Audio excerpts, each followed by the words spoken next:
जी।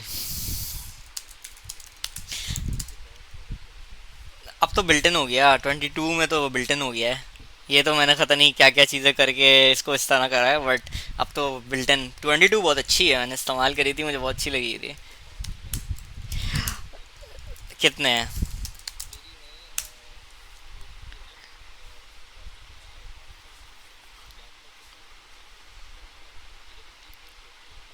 T440 है तो no, ये देखो मसला आपका उसका तो आता ही नहीं है ना, प्रोसेसर का तो मसला आता ही नहीं है।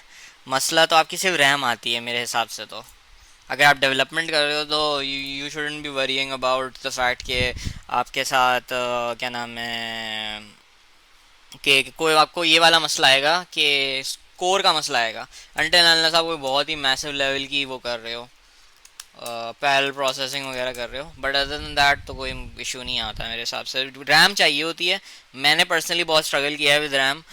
तो मैं कहता हूँ कि at least 16 GB RAM for developer is a must in my honest opinion. उसके बगैर आपका काम नहीं हो सकता। लिनक्स कम लेता है वो तो, कंपैरेटिवली थोड़ा ज़्यादा उबंटू लेता है, बट जनरली लिनक्स बहुत कम as compare to Windows. Obviously it takes very less amount of resources. But ये है कि स्टिल, अगर आप मेरी तरह काम करते हैं कि 8 10 15 टैब खुले हुए हैं, 3 4 VS कोड खुले हुए हैं, तो आप ना, आपके लिए फिर 16 GB, 8 GB में आपका काम नहीं होगा। एटलीस्ट मैं 8 GB पे मेरा बॉटल नेक कर रहा होता था, रैक कर लैग हो रहा है, ये हो रहा है, वो हो रहा है, ये वाले मसले आते थे।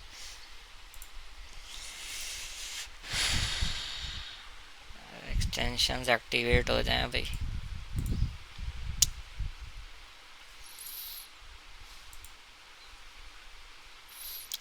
डा डा डा डा, आ गया। अच्छा भाई, खोल दो।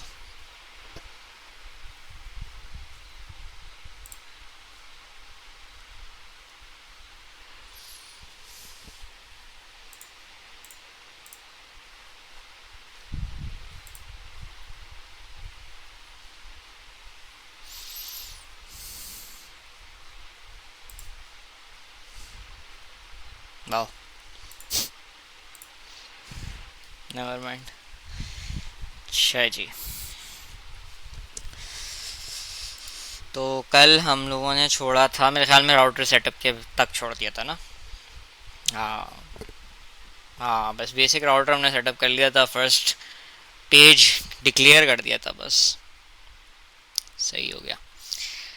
ठीक है, तो फिर वही वाली चीज़ के, अच्छा मेरे पास आप लोगों ने देखा होगा कि मैं डेफ कंटेनर्स की बात कर रहा था, तो मेरा क्योंकि इमेज बना हुआ था तो this spinning up was very rapid. अगर मेरी इमेज नहीं बनी होती तो obviously the spinning up would have taken more time as compare to having image in place. ठीक है, तो हमने कल कहाँ छोड़ा था? कल हमने यहाँ छोड़ा था कि we basically made our first page, जो कि लॉगिन का पेज था, and we added it to our app G S which was के हमारे पास स्लैश के ऊपर लॉगिन वो कर दो। सही है। इसके अलावा हमारे पास हाँ, ठीक हो गया। तो मैं P N P M start कर देता हूँ। Oh, sorry. C D C D app clear P N P M start. ठीक है, चलो हो गया स्टार्ट। अब हम यहाँ जाते हैं, यहाँ पे हम सर्च करते हैं लोकल होस्ट। स्टार्ट हो रहा है।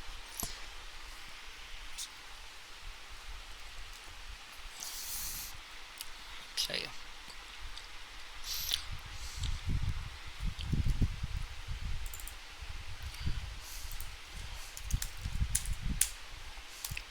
हम्म,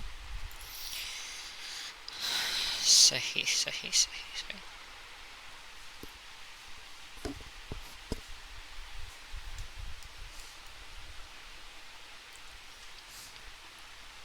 ठीक है, तो ये आ गया। अब हम ये कर लेते हैं कि हम लोगों ने कल ये भी था कि हमने क्या क्या इंस्टॉल कर लिया था। हमने मटेरियल रिलेटेड चीज़ें इंस्टॉल कर लेनी और रिएक्ट ऑटो डॉम इंस्टॉल कर लिया था। तो हमारे बेसिक प्री तो इन प्लेस हैं। ठीक है। अच्छा, पेजेस के अंदर हमने लॉगिन का पेज बनाया था और एक बेसिक मेन कंपोनेंट बना दिया। तो अब हम ये करते हैं कि हम चले जाते हैं मटेरियल यूआई की डॉक्यूमेंटेशन के ऊपर। ठीक है, तो वैसे तो हमारा बेसिक सा अगर हम बात करते हैं कि फॉर इंस्टेंस हमारे पास एक बेसिक सा लॉगिन का जो पेज होता है, उस पेज के अंदर ज़्यादा से ज़्यादा एक हेडिंग होती है एप्लीकेशन के बारे में, इनपुट फील्ड्स होती हैं और बटन होता है। सही है। अगर हम मिसाल के तौर पे बात करते हैं फॉर इंस्टेंस गूगल की, तो गूगल के लिए अगर हम बात करते हैं तो ये आपको नज़र आ रहा होगा कि इट्स बेसिक सा एक बहुत सिंपल सा आपके पास यही लेआउट होता है।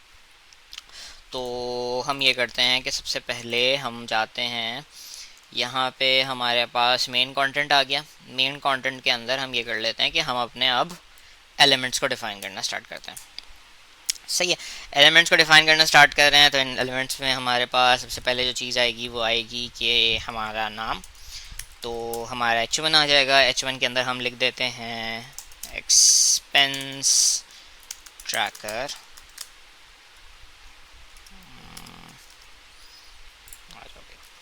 ठीक है, एक्सपेंस ट्रैकर आ गया। इसके बाद हमारे पास एक आएगा इनपुट फील्ड।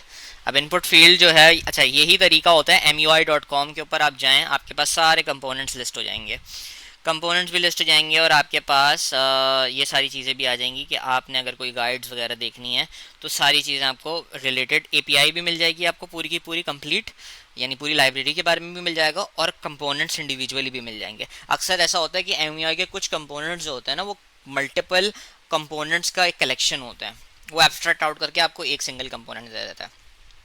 तो मुझे क्या चाहिए, मुझे चाहिए है एक सिंपल सा ये बेसिक टेक्स्ट फील्ड है। तो मैं ये बोलता हूँ कि मुझे ये चाहिए। मैंने यहाँ से कॉपी करा, यहाँ पे मैंने इसको पेस्ट कर दिया, सॉरी, ठीक है, पेस्ट कर दिया। फट गया। क्यों फट गया? इसने मुझे बोला कि फ्रैगमेंट में डालना पड़ेगा। अच्छा, this is a React thing कि आपके पास all elements should have one parent only. ठीक है, अभी हमारे पास बहुत सारे एलिमेंट्स हैं लेकिन इनका एक कोई से एक सिंगल पेरेंट नहीं है। तो इसका वर्क अराउंड जो होता है ना, इसका एक कॉमन वर्क अराउंड या फिर जनरली भी हमारा जो प्रैक्टिस होती है वो यही होती है कि हम कोशिश क्या करते हैं, हम एक फ्रैगमेंट बनाते हैं, जैसे मैंने आपको पहले भी बताया था, और उस फ्रैगमेंट के अंदर अपने ग्रुप ऑफ एलिमेंट्स को डाल देते हैं और एरर हमारा चला जाता है। अब एरर ये क्या दे रहा है, टेक्स्ट फील्ड को नहीं पहचानता भाई मैं, टेक्स्ट फील्ड क्या है। तो हम ये करेंगे कि इम्पोर्ट फ्रॉम MUI मटीरियल, और MUI मटीरियल से हमें क्या एक्सपोर्ट करना है, हमें एक्सपोर्ट करना है टेक्स्ट। अच्छा, इसका एक और तरीका ये भी होता है कि अगर आपको इंपोर्ट्स वगैरह देखने MUI के, तो आप इस बटन पे क्लिक कर लें, फुल सोर्स, और आपके अंदर यहाँ पे, अच्छा ये दिस इज़ वन मेथड, और एक और मेथड ये है जिस तरह से मैं कर रहा हूँ।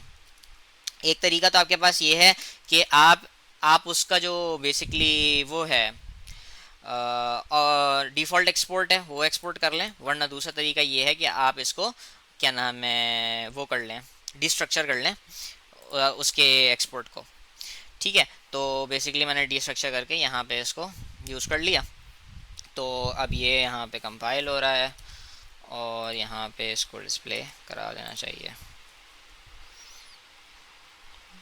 क्या हो गया भाई, ऐसी क्या नाराज़गी है? वाह वाह, इसको क्या हो गया? अच्छा,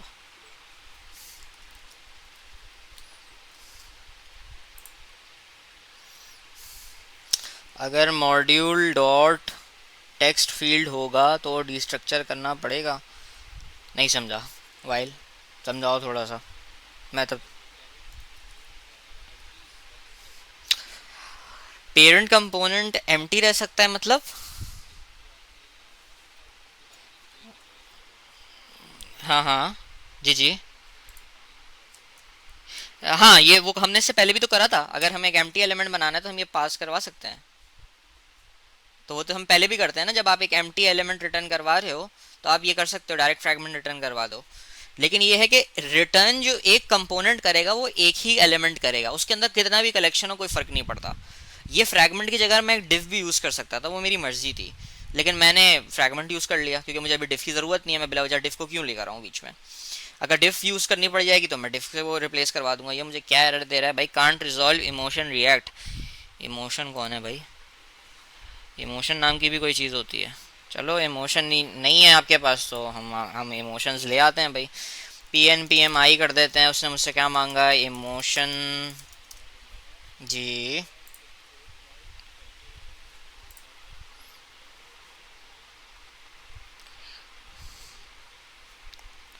ये तो देखो, मैं तुम्हें बता रहा हूँ कि आपके पास मटेरियल ने जो इंपोर्ट दिया हुआ है ना, मटेरियल के दो इंपोर्ट हैं। या तो मैं इस तरह से इंपोर्ट करता, या तो मैं इस तरह से इंपोर्ट करता। Import text field from @ MUI material slash text field. अच्छा, इसके अंदर मसला क्या है ये देखो। अब मैं स्लैश करूंगा तो इसके अंदर वो सारी के सारे लाइब्रेरीज आ गए। बेसिकली इसने सिंगल सेपरेट मॉड्यूल्स भी बनाए हुए हैं और उन सबको एक सिंगल एक्सपोर्ट में भी डाला हुआ है।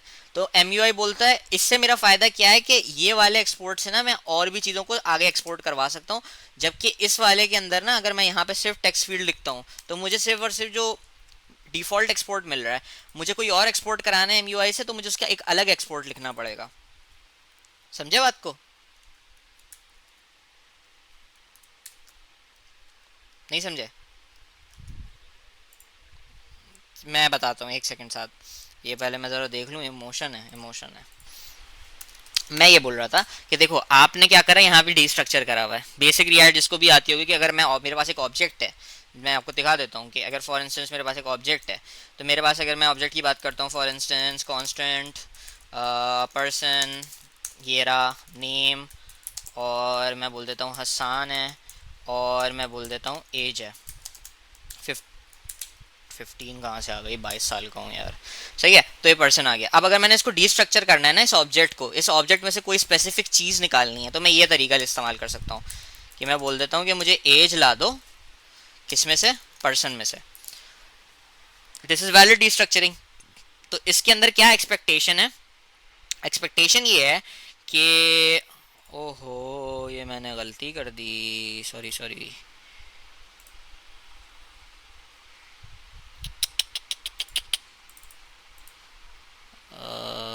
देख रहे हैं आप डायरेक्टरी अगर मिस कर जाएं तो ये होता है हरकतें। अब इसको डिलीट करते हैं सबसे पहले। अच्छा, ये चला गया। CD करें सबसे पहले आप ऐप के अंदर PNPMI इमोशन स्लैश रिएक्ट। अच्छा ठीक है, तो आप ये डिस्ट्रक्चर कर सकते हो। अब मटेरियल के केस में बताऊं क्या है। मटेरियल ने क्या करा हुआ है, मटेरियल की एक फाइल है जिसका नाम क्या है, जिसका नाम है टेक्स्ट फील्ड।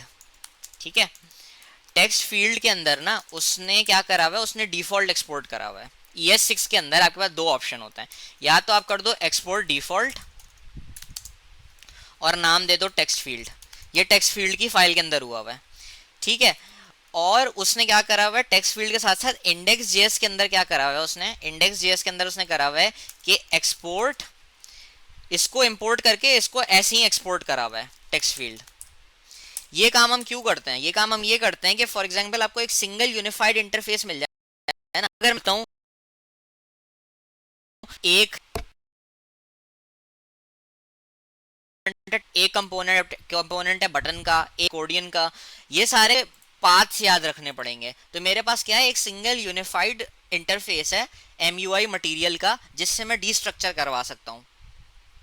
लेकिन अगर मैं डीस्ट्रक्चर करवा रहा हूँ तो मुझे MUI मटेरियल यूज करना पड़ेगा। और अगर मुझे डिफॉल्ट एक्सपोर्ट यूज करना है, दोनों इक्विवेलेंट है, दोनों से कंपोनेंट सेम ही आ रहा है। लेकिन अगर मुझे डिफॉल्ट एक्सपोर्ट चाहिए तो फिर मैं यहाँ पे मटेरियल के आगे स्लैश टेक्स्ट फील्ड लिखूंगा, जैसे यहाँ पे डॉक्यूमेंटेशन में हुआ हुआ है। क्या हो गया इससे? नहीं, ये रहा। ठीक है, तो आप ये देख रहे हो, slash @MUI slash material slash text field करा हुआ है इसने, @MUI मटीरियल बॉक्स। जबकि मैंने क्या करा हुआ है, @MUI स्लैश मटीरियल। तो ये दोनों इक्विवेलेंट तरीके हैं। बस डिफरेंस क्या है, नेम्ड एक्सपोर्ट का और उसका डिफॉल्ट एक्सपोर्ट का। समझ आ गया साथ? ठीक है।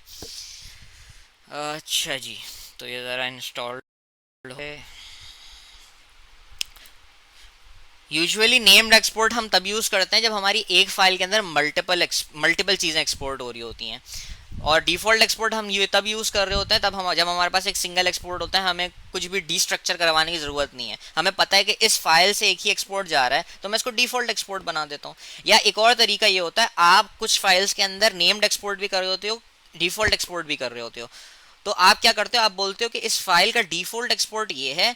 जबकि अगर आपको आपको वही वाली बात कि अगर मिसाल के तौर पे एक कंपोनेंट के अंदर मल्टीपल नेस्टेड कंपोनेंट्स हैं, आप चाह रहे हो कि नेस्टेड कंपोनेंट्स का एक्सेस भी दो, तो आप क्या कर सकते हो, आप उनको नेस्टेड कंपोनेंट्स को क्या बना सकते हो, नेम्ड एक्सपोर्ट, और मेन कंपोनेंट को आप बना दो डिफॉल्ट एक्सपोर्ट। इससे क्या होगा, उसके पास एक यूनिफाइड चीज का भी एक्सेस आ गया और बाकी सारी चीज़ों का भी एक्सेस आ गया। अब उसकी मर्जी है, वो डिस्ट्रक्चर करके अपने हिसाब से कंपोनेंट पिक कर ले, या फिर एक यूनिफाइड इंटरफेस को जो कि डिफॉल्ट एक्सपोर्ट है उसको वो पिक कर ले। ये उस आपके डिपेंड करता है। ये बस एपीआई डॉक्यूमेंटेशन लेवल की बात है कि आप किस तरह से अपनी एपीआई को डॉक्यूमेंट करते हो या आप अवेलेबल किस तरह बनाते हो। सही है, माशाल्लाह बहुत टाइम ले रहा है ये। हो गया, हो गया, ठीक है। अच्छा, ज़रा हम यहाँ चले जाते हैं, क्या कह रहा है। अभी भी इसको कुछ नहीं मिल रहा होगा, नखरे बहुत हैं। स्टार्ट कर दिया।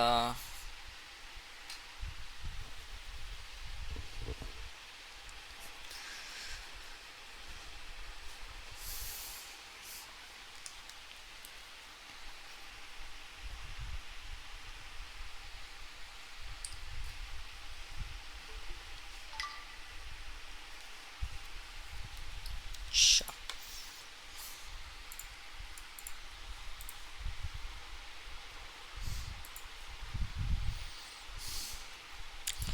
अच्छा,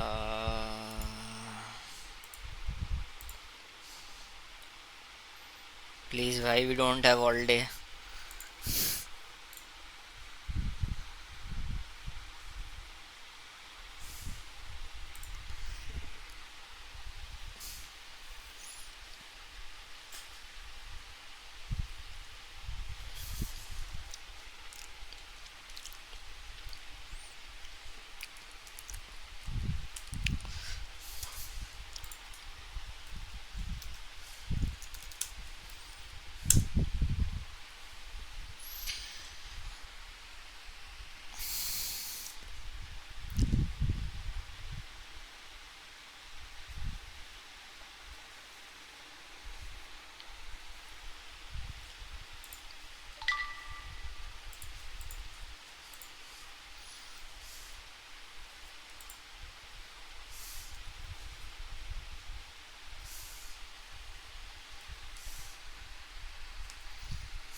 अच्छा जी,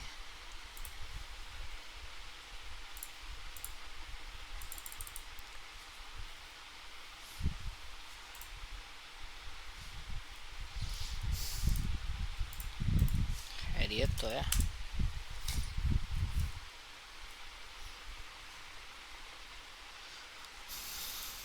ऐसा भी कुछ बुरा नहीं चल रहा है यहाँ पे। Okay, oh wow, it wants another module, emotion style. Okay, pnpm I emotion style. So this is what happens when आप external dependencies को use कर रहे होते हो। तो this is likely what will happen कि आपको कभी कभार आप डायरेक्टली कुछ चीज़ों को यूज़ नहीं कर पा रहे होते क्योंकि वो उसके साथ आती नहीं है। तो you just have to identify कि आपको क्या चीज़ें चाहिए, क्या चीज़ें नहीं चाहिए, ताकि आप उन्हें इंस्टॉल करवा सको।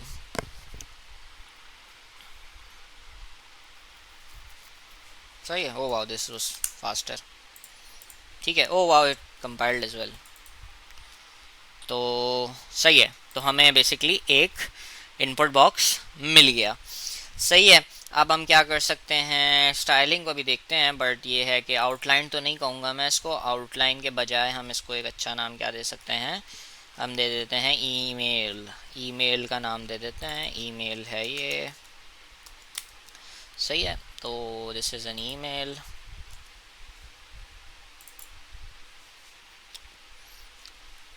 और इसको ना बहुत ही ज़्यादा नखरे करना है। सही है, और सही है, ठीक है। अच्छा, ईमेल आ गया। ईमेल के नीचे हम ये कर लेते हैं, आईडी की तो फ़िलहाल कोई ज़रूरत नहीं है, और इसको ही कॉपी करके नीचे ले आते हैं और हम बोल देते हैं पासवर्ड, और ये आ जाएगा यहाँ पे। पासवर्ड आ गया। पासवर्ड के बाद अब हमारे पास क्या चीज़ है, अब हमारे पास ये है कि हम ये कर सकते हैं, अ, पीछे क्रिएट अकाउंट कर सकते हैं। तो क्रिएट अकाउंट के अंदर हम ये कर लेते हैं कि फॉर इंस्टेंस ये क्या हो सकता है, ये हम एक पैराग्राफ बना लेते हैं। पैराग्राफ के अंदर क्रिएट अकाउंट, और ठीक है, सही हो गया। और साथ में एक और हम क्या दे देते हैं, हम एक बटन दे देते हैं। तो बटन भी होते हैं हमारे पास मेरे मटेरियल के अंदर। तो बटन सर्च कर लेते हैं, बटन कहाँ है हमारे पास, बटन ये रहा। बटन के हम लोगों ने, हमारे पास मल्टीपल तरह के बटन्स होते हैं, उनको हम चूज़ कर सकते हैं। तो वैसे तो मुझे कुछ भी नहीं चाहिए, एक सिंपल सा मुझे ये मैं ले लेता हूँ, कॉपी कर लिया मैंने। और वही जो मैं बात आप लोगों से कह रहा था कि मैं यहाँ पे सिर्फ सिंपल आ गया, सिर्फ बटन लिखता हूँ वो आ जाएगा, और यहाँ पे मैं पेस्ट कर देता हूँ। तो मुझे यहाँ पे क्या हुआ, ओ ओके, ठीक है। तो सही है, सेव कर दिया। यहाँ पे आ जाते हैं और हमारे पास एक बटन आ गया। बटन आ गया, बटन के अंदर हम लिख देते हैं, क्या कहते हैं इसको, लॉगिन। ठीक है, लॉगिन आ गया। लॉगिन हमने रख लिया और ये सब हो गया। अच्छा, बहुत अच्छा लग रहा है ना, बहुत खूबसूरत है ना ये। तो ऐसी स्टाइलिंग अभी करते हैं, डोंट वरी अबाउट दैट। तो ये हो सकता है कि अब हम क्या कर लेते हैं, सबसे पहली जो चीज़ हमें करनी है वो ये है कि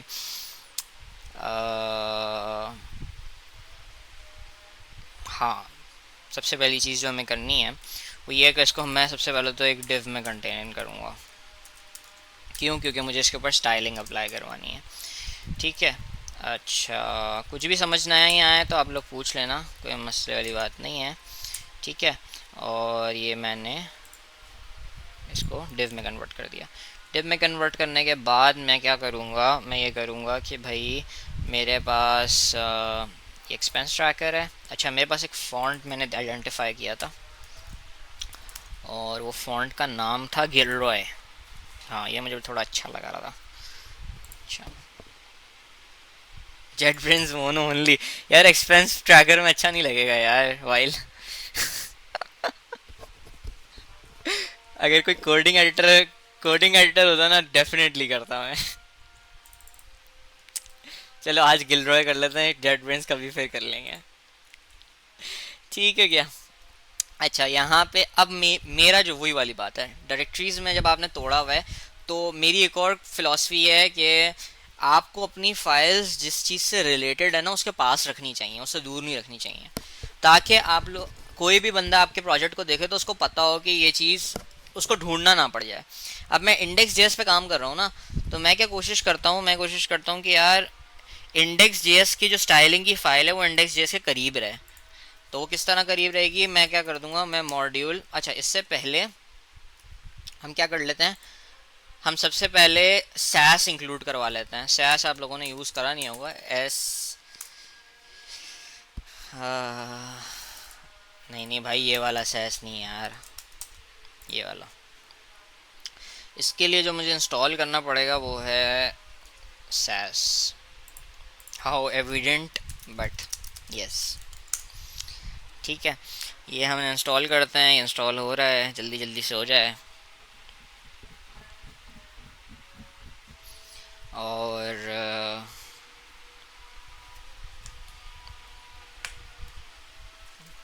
ठीक है, इंस्टॉल हो गया। इंस्टॉल करने के बाद अब मैं क्या करूँगा, मैं एक फ़ाइल बनाऊँगा जिसका नाम होगा इंडेक्स डॉट मॉड्यूल, क्योंकि मॉड्यूलर करना है हमने, कॉन्फ्लिक्ट्स नहीं चाहिए। और उसका मैं नाम दूंगा SCSS। ये एक्सटेंशन होती है, आप CSS का एक सुपर CSS कहते हैं इसको वैसे, जहाँ तक मुझे याद पड़ता है। तो आप इसकी फ़ाइल बना सकते हो। अच्छा, इसकी एक बड़ी अच्छी बात ये है कि CSS के अंदर जो सिंटैक्टिकल मसले थे ना, वो इसने बहुत सारे आसान करें। तो सबसे पहले तो मैं डिफ को नाम दूंगा कंटेनर का। तो कंटेनर को मैं जो नाम दूंगा, कंटेनर के अंदर सबसे पहली जो चीज़ है ना, मैं चाहता हूँ कि ये सारे के सारे जो मेरे पास एलिमेंट्स हैं ना, सबसे पहले तो ये क्या हो जाएं, ये आ जाएं एक लीनियर फैशन के अंदर। लीनियर मतलब कॉलम वाइज अलाइन हो जाएं। ठीक है, तो इसके लिए मैं क्या करूँगा, मैं इसको डिस्प्ले दूंगा फ्लेक्स, और फ्लेक्स डायरेक्शन इसकी मैं कर दूंगा कॉलम। तो जब मैं ये काम करूँगा तो सही है। और मैं डिफ को जो क्लास नेम दूंगा वो होगा, अच्छा मैं यहाँ पे इंपोर्ट कर लेता हूँ, इसको नाम दे देता हूँ स्टाइलिंग। और मैं स्टाइलिंग को इंपोर्ट कहाँ से करूँगा, अपनी ही डायरेक्टरी के अंदर जो मेरा index dot module dot SCSS है, इसको मैंने लोड करवा लिया। और स्टाइलिंग के अंदर जो उसका नाम है वो यही है कि कंटेनर उसका नाम है। ठीक है, ये मैंने सेव करवा दिया, कंपाइल हो गया। और ये क्या हो गया भाई, ऐसा इतना ख़तरनाक तो नहीं चाहिए था वैसे, बट चलो हो गया, अब तो कोई मसला नहीं है। अब हम ये कर लेते हैं कि जाहिर सी बात है, मुझे ये इस तरह तो थोड़ी चाहिए, ये कोई मतलब ये क्या क्या हुआ हुआ है ये। तो जाहिर सी बात है मुझे इसकी एक मैक्सिमम विड्थ डिफ़ाइन करनी पड़ेगी, और मैक्स विड्थ मैं इसकी डिफ़ाइन कर देता हूँ। पहले 500 पिक्सल कर देता हूँ। हाँ मतलब सही है, मतलब मेरे हिसाब से अ, हम्म, हाँ ठीक है, बल देख लेंगे। ठीक है, अच्छा दूसरी चीज़ क्या है, दूसरी चीज़ ये है कि अब हाँ, एक और चीज़ ये है कि ये जो सारी की सारी चीज़ें हैं ना, ये कंटेनर का पार्ट नहीं है, ये असल में फॉर्म का पार्ट है। तो मुझे क्या करना चाहिए, मुझे उसूलन एक डिव बनानी चाहिए जिसके अंदर मैं इन सारी चीज़ों को डाल दूँ। और उसको जो मैं नाम दूंगा वो होगा class name equals to styling dot form. ठीक है, फॉर्म में ये फॉर्म के अंदर मैंने क्या कर दिया, फॉर्म के अंदर मैंने लिख दिया कि भाई अच्छा, फॉर्म में फॉर्म को मैंने बोल दिया कि हाँ, फॉर्म अभी हम लोग देख लेते हैं क्या सीन है। ठीक है, तो ये तो वैसे ही वापस वैसे ही आ गया। ठीक है, अच्छा इसको भी मैं कटा देता हूँ क्योंकि मुझे कंटेनर से मतलब नहीं है। अच्छा, और अब मैं बताऊँ लेआउट असल में करना किस तरह चाह रहा था। आप अगर गूगल का भी देखोगे ना, तो असल में this is the form and this is the container. बाहर वाली चीज़ जो है वो कंटेनर है, और जो अंदर वाली चीज़ है वो फॉर्म है। तो मैं क्या चाह रहा हूँ कि भाई मेरा जो फॉर्म है वो बेसिकली सेंटर अलाइन हो जाए पेज के अंदर। उसका एक करने का बड़ा आसान तरीका है कि आप डिस्प्ले फ्लेक्स कर दो, अलाइन आइटम सेंटर कर दो, और जस्टिफाई कंटेंट सेंटर कर दो। जब आप ये काम करते हो तो ये आ गया सेंटर में। सेंटर में आने के बाद आपने क्या करना है, आपने ये करना है कि भाई सबसे पहली चीज़ जो आपने करनी है वो करना है आपने फॉर्म डिफ़ाइन। फॉर्म डिफ़ाइन करने के लिए मैं क्या करूँगा, फॉर्म मैंने लिखा, फॉर्म के अंदर मैंने बोल दिया कि भाई इसका जो डिस्प्ले है वो है फ्लेक्स, और इसकी जो फ्लेक्स डायरेक्शन है वो है कॉलम, ताकि आप इसको वाई एक्सिस के ऊपर अलाइन कर दो। बिल्कुल सही हो गया, ठीक हो गया। और इसकी जो मुझे मैक्स विड्थ चाहिए वो चाहिए मुझे 500 पिक्सल्स। ठीक है, अच्छा अब मैं 500 पिक्सल्स कर दी मैंने, और मैं सिर्फ देखने के लिए कि इसकी विड्थ असल में है कितनी, तो मैं इसका एक बैकग्राउंड कलर फ़िलहाल चेकिंग के लिए येलो कर देता हूँ। ठीक है, येलो आ गया। अच्छा,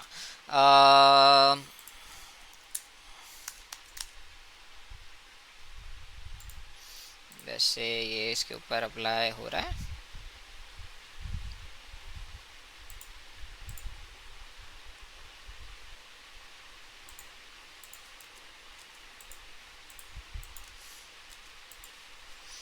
हम्म, सही है, चलो ठीक है। इसको हम कर देते हैं, विड्थ है हमारी, ओके, तो हम कर देते हैं 500 पिक्सल। ठीक है, 500 पिक्सल्स करने के बाद हमने क्या करना है, इसको हमने इसकी एक हाइट भी डिफाइन करनी पड़ेगी। तो हाइट तो इसकी जितनी है उतनी ही रहेगी, बट जाहिर सी बात है कि आपने इसको क्या करना है। अब आपने इसको येलो तो मैं बिल्कुल ही भी नहीं रखूँगा।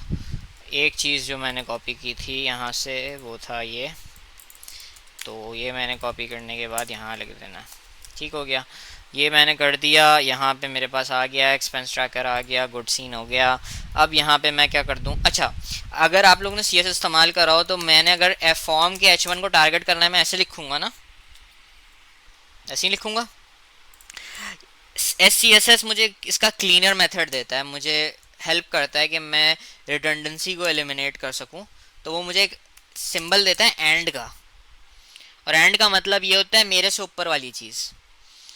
तो आप ये देखोगे, H1 ले रहा है और उसके बाद बोल रहा है एलिमेंट जिसका क्लास नेम फॉर्म हो, जो कि ऊपर वाली चीज़ है। तो इससे मुझे क्या है कि मुझे जो बार बार लंबी लंबी चीज़ें वापस लिखनी पड़ती थी ना, वो मैं नहीं लिखूंगा, सिर्फ मैं एंड लिख दूंगा और उससे मेरा काम हो जाएगा, जो कि एक शॉर्ट एंड मेथड है, अच्छा मेथड है। क्यों, ठीक हो गया। अच्छा, इसके अलावा हमने क्या करना है, इसके अलावा हमने ये करना है कि सबसे पहले तो मैं इसके दे दूंगा कि गिल रॉय का ये कौन है। गिल रॉय का रेगुलर होना चाहिए मेरे ख्याल में, गिल रॉय का रेगुलर है।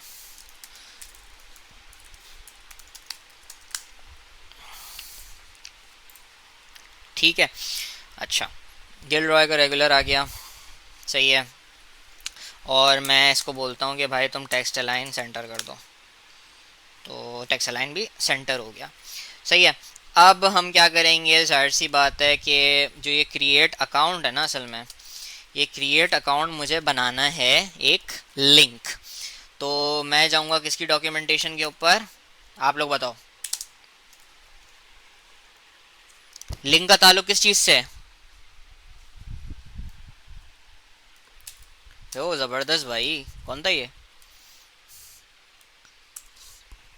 चलो गुड सीन यार, ज़बरदस्त, सही है। तो अब हम देखेंगे लिंक, लिंक भी मिल गया भाई मुझे, लिंक मिल गया। लिंक क्या करना है मुझे, सिर्फ और सिर्फ देना है कि मैंने बताना है इसको भाई के लिंक, बस इस तरह डायरेक्ट आ जाएगा। और आपने क्या करना है, रिएक्ट ऑटो डाउन्स करना है।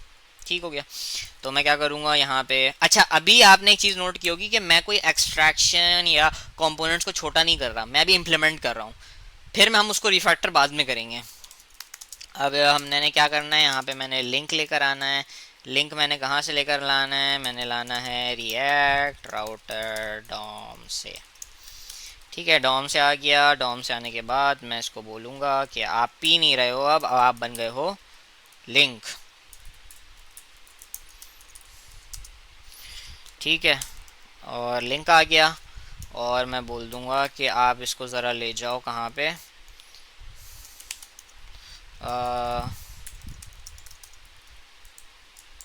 और इसको मैं बोल देता हूँ कि ये है क्रिएट। ठीक है, ये आ गया, ये यहाँ पे मेरे पास आ जाएगा क्रिएट अकाउंट। अच्छा, मैं अगर इसको इंस्पेक्ट करूँ और मैं इसको ज़रा सा समझूँ तो ये है क्या, असल में ये एक एच रेफ है। तो ये एच रेफ है तो गुड सीन है, तो फिर मसला ही कोई नहीं है, मैं इसको स्टाइल भी कर लूँगा। तो अक्सर आपके पास से जो प्रोवाइडेड कंपोनेंट्स होते हैं ना, अगर आपको ना समझ आ रहे हो कि मैं इसको स्टाइल कैसे करूँ, मैं लिंक को कैसे स्टाइल करूँ, तो आपने कुछ नहीं करना है, आपने इंस्पेक्ट करना है HTML ट्री को और आपने आइडेंटिफाई कर लेना है कि वो एलिमेंट किस तरह का है। वरना आप उसके ऊपर डायरेक्ट स्टाइलिंग भी अप्लाई करवा सकते हो। तो ये एक एच रेफ है, तो फिर कोई मसला नहीं है। किसका फॉर्म का एच रेफ है ना, तो हम देख लेंगे, कोई मसले वाली बात नहीं है। फिर मैंने बोला कि भाई एक काम ये करो, साथ साथ एक ये कर लो कि फॉर्म के जो एंड और ऑल हैं, तो एंड और ऑल का मतलब पता है? एंड तो क्या हो गया, फॉर्म, ऑल क्या हो गया, सारे एलिमेंट्स। तो मैंने क्या मेक श्योर करना है, मैंने मेक श्योर करना है कि सारे के सारे जो एलिमेंट्स हैं ना फॉर्म के अंदर, उनका जो फॉन्ट फैमिली हो वो गिलरॉय हो। ठीक है, तो ये सब भी गिलरॉय हो गया अब। सही है। ये चीज आप देखो कि आप, मैंने आपको पहले क्या समझाया था, एंड का क्या मतलब होता है SCSS में? जिसके मैं अंदर हूँ, जिसके मैं अंदर हूँ वो एंड है। तो मैंने बोल दिया एंड का मतलब हो गया फॉर्म, इसका मतलब ये होता है डायरेक्ट चाइल्ड। ठीक है, तो डायरेक्ट चाइल्ड भी नहीं आएगा बल्कि स्पेस आएगा। तो मैंने क्या इसको बोल दिया कि मेरे एलिमेंट के अंदर स्टार का मतलब ये होता है कि अगर मैं बोलता हूँ ना कि कंटेनर स्टार, कंटेनर स्टार का मतलब ये होता है कि कंटेनर के सारे एलिमेंट्स। अगर मैं ये करता तो इसका मतलब ये होता है फॉर्म के डायरेक्ट चिल्ड्रन जितने भी हैं। तो फॉर्म के यहाँ पे डायरेक्ट चिल्ड्रन कितने हैं? फॉर्म का डायरेक्ट चिल्ड्रन H1 है, टेक्स्ट फील्ड है, लिंक है, बटन है। इनके अंदर कोई और चाइल्ड होगा ना तो उस पर अप्लाई नहीं हो पाएगा।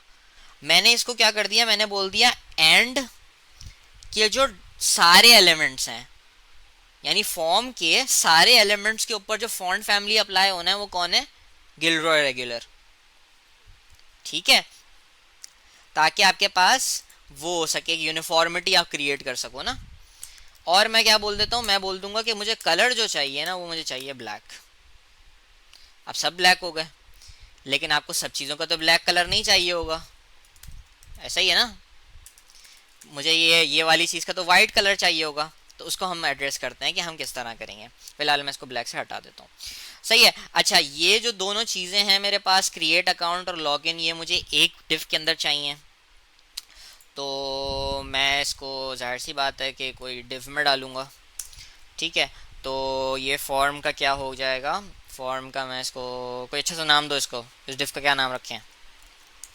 सॉफ्टवेयर इंजीनियरिंग में सबसे मुश्किल काम है नेमिंग। इनपुट डिटेल्स तो ये भी आ जाएगा फिर उसके अंदर, तो इनपुट डिटेल्स के अंदर तो ये भी आना चाहिए।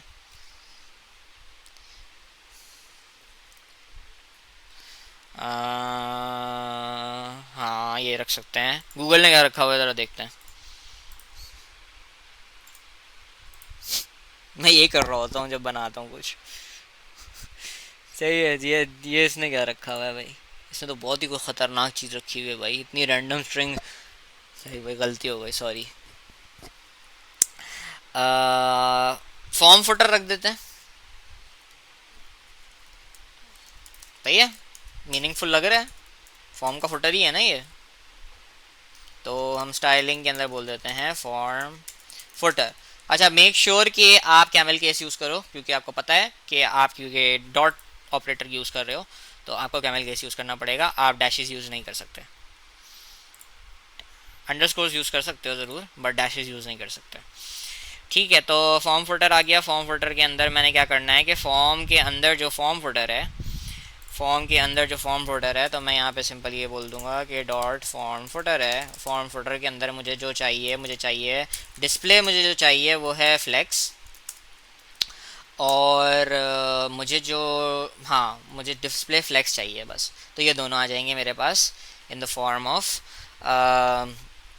और मुझे जो चाहिए जस्टिफाई कंटेंट जो चाहिए वो मुझे सेंटर चाहिए। ठीक है, तो ये इसने एक्स एक्सिस की तरफ इसको अलाइन करवा दिया, मुझे एक्स एक्सिस की तरफ नहीं करवाना। यानी मुझे क्या करना पड़ेगा, अलाइन आइटम्स के ऊपर लगाना पड़ेगा सेंटर, ताकि वो उसको वाई एक्सिस पे अलाइन करवा दे। वाई एक्सिस पे अलाइन हो गया। अब मुझे इसको सेंटर नहीं चाहिए, मैं चाहता हूँ दोनों साइड्स के ऊपर ये चाहिए। तो मेरे पास एक प्रॉपर्टी होती है जिसको मैं कहता हूँ स्पेस बिटवीन। तो ये इसको इस तरह अलाइन करवा देगा। कैसा, अच्छा लगा? ठीक है, इसको हम बोल देते हैं कि भाई जी,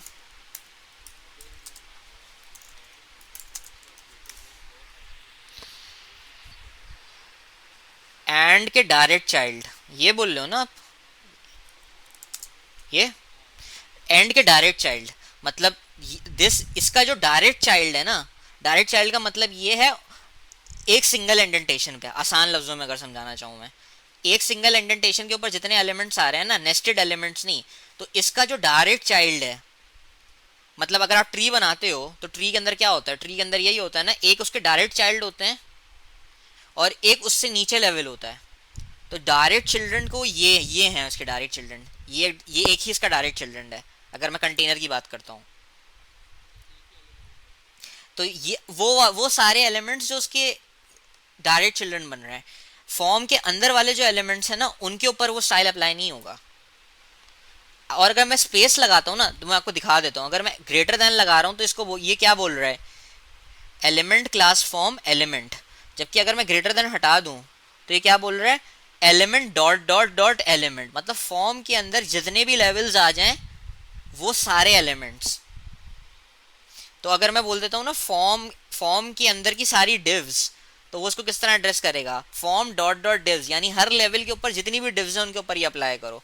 लेकिन अगर मैं ग्रेटर देन लगा दूं तो वो बोलता है फॉर्म के नीचे जितनी डिव्स हैं, एक लेवल नीचे बस, उससे ज्यादा नेस्ट नहीं करना खुद को। ओके,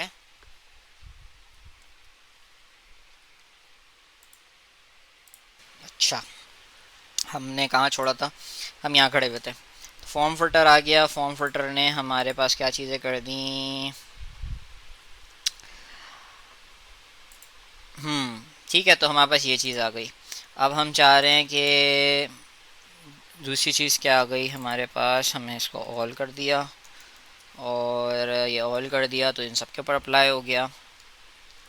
साथ साथ मैंने बोल दिया कि फॉर्म फुटर के अंदर आपके पास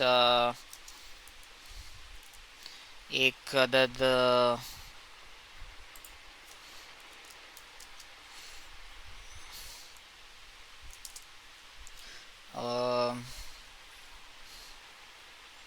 एक अदद आपके पास ए है, उसको ज़रा उसका कलर आप ये कर लें कि टेक्स्ट डेकोरेशन उसकी ख़त्म कर दें। टेक्स्ट डेकोरेशन गई यहाँ से, ठीक हो गया। अब हमारे पास फॉर्म आ गया। फॉर्म के अंदर मैंने बोल दिया कि मेरे जितने भी इनपुट्स हैं उनको आप उनकी जो मार्जिन है, ये काम कर लेते हैं। सारे एलिमेंट्स की जो सारे, बल्कि नहीं, सारे डायरेक्ट एलिमेंट्स क्या है, सही है। डायरेक्ट एलिमेंट्स के अंदर मैं क्या कर देता हूँ, मैं कर देता हूँ कि आप मार्जिन डाल दो। अच्छा, डायरेक्ट एलिमेंट्स और स्पेस में फ़र्क क्या आएगा, अगर कोई मुझे पता होगा, मैं मार्जिन यूज़ कर रहा हूँ तो अगर मैं ग्रेटर देन लगाऊँ और ना लगाऊँ उनमें फ़र्क क्या आएगा।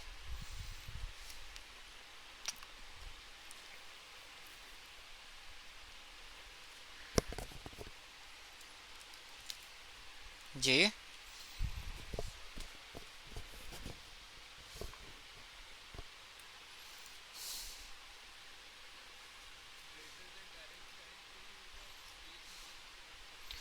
हाँ, तो शायद उससे मसला क्या आएगा।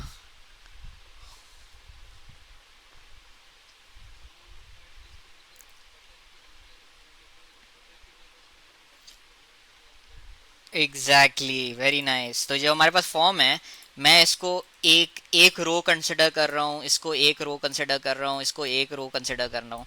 मैं नहीं चाहता कि ये चीज़ इसके ऊपर अप्लाई हो या इसके ऊपर अप्लाई हो, इसकी रो के ऊपर अप्लाई हो। तो जब मैं ये 10 पिक्सल करूँगा ना, तो आप ये देखो कि ये इनके ऊपर अप्लाई हो रहा है। सही है। अच्छा, एक सेकेंड, सब पे क्यों नहीं हुआ।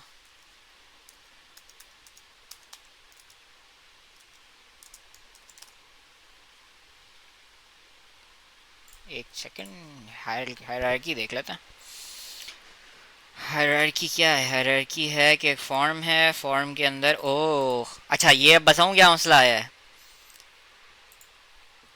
ये मसला क्या है असल में, क्या बता सकता है।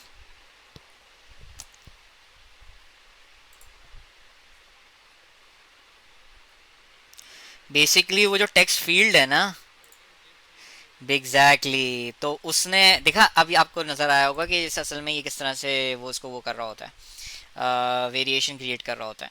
तो इसके अंदर फिर यही हो सकता है कि मैं ये कर सकता हूँ कि फॉर इंस्टेंस मैं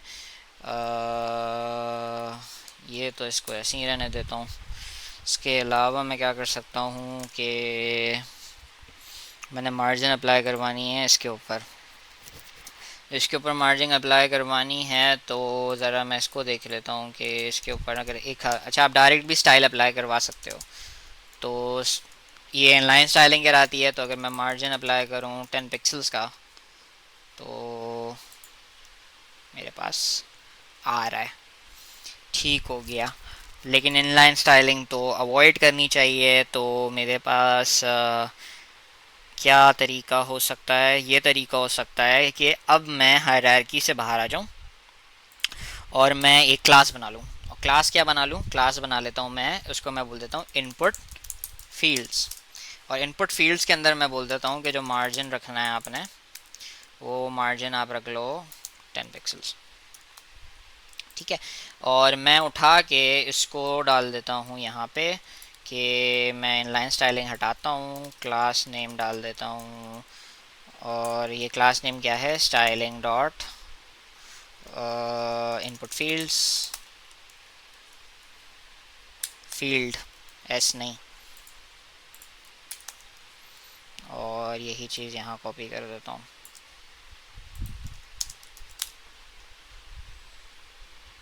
गुड हो गया, सही है। अच्छा,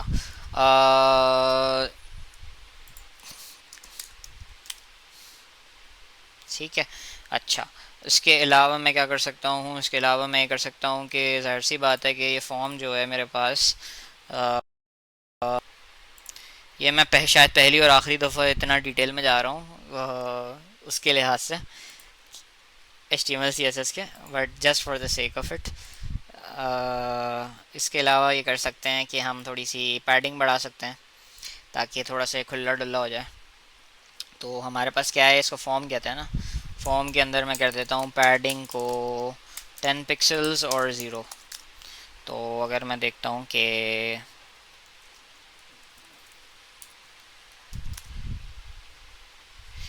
अच्छा, वैसे तो इतना कोई इसकी तबीयत पे कोई ज़्यादा फ़र्क तो पड़ नहीं रहा है। वैसे काम ये किया जा सकता है कि मार्जिन जो है, आप उठा के मार्जिन जो ऊपर की मार्जिन है उसको उठा के आप कर दो 100 पिक्सल्स।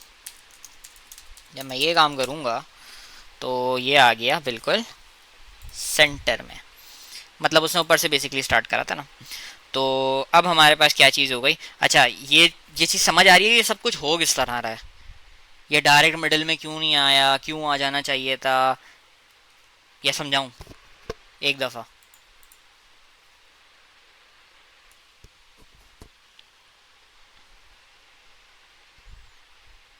हेलो? नहीं, खुद नहीं होगा जवाइल, पहले क्यों नहीं हो रहा था खुद? मैं इसको जो बीच में लाया हूँ वो ये इस चीज़ से लाया हूँ। उसकी वजह ये थी कि फॉर्म जो है, फॉर्म के ऊपर कोई एक्सप्लिसिट हाइट डिफाइंड नहीं है। ठीक है। तो उसकी जो हाइट है, नहीं नहीं नहीं, अलाइन आइटम्स जो है, अलाइन आइटम्स तो सेंटर कर रहा है, लेकिन अलाइन आइटम जो सेंटर करता है वो करता है on the basis of available width and available height. Justify content align items जो हम यूज़ कर रहे होते हैं, हम कर रहे हैं यूज़, कि अगर मैं ये अलाइन आइटम्स हटा दूँ, अगर मैं जस्टिफाई कंटेंट हटा दूँ तो क्या होगा? ये इधर चला गया। मतलब ये क्या कर रहा है? एक्स एक्सिस के ऊपर ट्रांसलेशन किससे कर रहा है? अलाइन जस्टिफाई कंटेंट से। अलाइन आइटम्स भी हटा देता हूँ, अब क्या हुआ? कुछ नहीं हुआ। क्यों नहीं हुआ? इसलिए नहीं हुआ क्योंकि जो मेरे पास अलाइन आइटम्स है वो अप्लाई हो रहा है मेरे वाई एक्सिस के ऊपर। वाई एक्सिस पे जितनी हाइट अवेलेबल होगी उसकी हिसाब से ये क्या करेगा? सेंटर करेगा। अब क्योंकि उसके पास इतनी ही हाइट अवेलेबल थी जो कि फॉर्म की हाइट है, अगर मैं जस्टिफाई कंटेंट हटाता हूँ, सॉरी जस्टिफाई नहीं, अलाइन आइटम्स, और अगर मैं यहाँ पे इसको इंस्पेक्ट करता हूँ, तो इंस्पेक्ट करूँगा तो क्या कर रहा है ये, और मैं मार्जिन टॉप भी हटा दूँ, तो असल में क्या है, जो फॉर्म की हाइट है वही कंटेनर की हाइट है। और क्योंकि कंटेनर की वही हाइट है, क्योंकि कंटेनर के ऊपर भी कोई एक्सप्लिसिट हाइट डिफाइंड नहीं है। हाँ, तो मैं क्यों दूं हाइट? मैं अडेप्टेबल बना रहा हूँ इसको, तो जब मैं अडेप्टेबल बना रहा हूँ तो मैंने उसको एक्सप्लिसिट हाइट नहीं दी, तो मैंने क्या कर दिया, मैंने मार्जिन टॉप लगा दिया और मुझे वही इक्विवेलेंट चीज़ मिल गई। ठीक है। अब अगर मैं इसको टेस्ट करता हूँ व्यू पोर्ट्स के ऊपर, तो व्यू पोर्ट्स के ऊपर क्या मसला आ रहा है?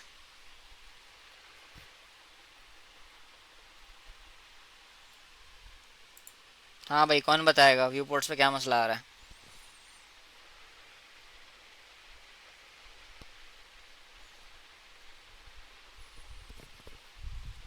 तो यार तुम लोग कुछ बोलते नहीं हो यार, कम बोलते हो बहुत। क्यों नहीं है रिस्पॉन्सेज शाहजेब? यही तो पूछ रहा हूँ, क्यों नहीं है? होना चाहिए ना।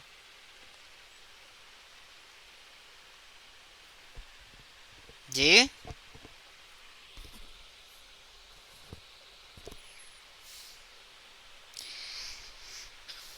पिक्सल यूज हुआ है विड्थ के ऊपर, एग्जैक्टली, वेरी गुड। ये जो मैंने असल में जो मैंने इसकी जो फॉर्म की जो विड्थ है वो तो मैंने स्टैटिक ही रखी हुई है ना। फॉर्म की विड्थ तो मैंने डिफाइन करी भी है। अगर मैं फॉर्म की विड्थ हटा देता हूँ तो क्या हुआ, ये तो चल रहा है, लेकिन फिर मसला क्या आएगा? ये ऐसे ही रहेगा, क्योंकि अब जो इसकी हाइट और विड्थ डिफाइन हो रही है, वो डिफाइन हो रही है किसकी चीज़ के बेसिस के ऊपर? इसकी मार्जिन और पैडिंग की बेसिस के ऊपर। तो अब मैं ये तो नहीं कर सकता। तो अब मेरे पास दूसरा ऑप्शन क्या है? मेरे पास दूसरा ऑप्शन ये है, मीडिया क्वेरीज। तो मीडिया के ऊपर मैं बोलता हूँ कि मेरे पास, अगर मैं जाऊँ और मैं बोलता हूँ कि मीडिया क्वेरीज लगानी है मैंने,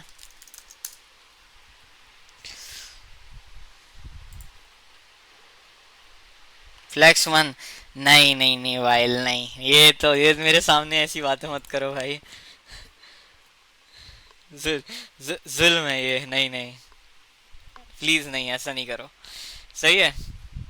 तो हम मैक्स विड्थ लगाते हैं, और मैक्स विड्थ लगाने के बाद हम ये करते हैं कि हम इसको बोल देते हैं कि ये कितने पिक्सल्स है। अब हम देखते हैं कि फट कहाँ पे रहा है।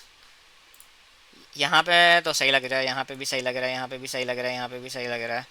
यहाँ पे आके ना ये मुझे लग रहा है कि थोड़ा सा ये ओवर पावर कर रहा है हमारे डिज़ाइन को। तो इस पॉइंट के ऊपर हम चेक करते हैं कि क्या साइज़ है। तो अगर मैं सर्च कर देखता हूँ तो ये मेरे पास जो साइज़ है वो है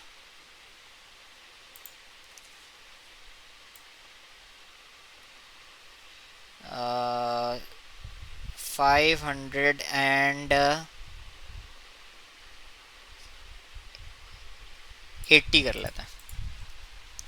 ठीक है, 580 पिक्सल्स। और इसके ऊपर मैंने क्या करना है, मैंने करना है फॉर्म की विड्थ को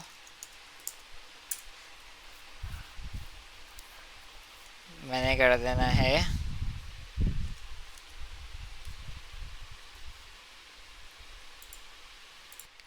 ठीक है। तो यहाँ आने के बाद इसने क्या करा, भाई क्यों तुम वाइल मेरा सेशन बंद करवाओगे? चुप हो जाओ। सही है।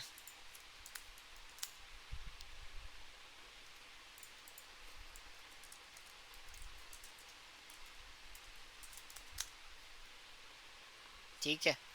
तो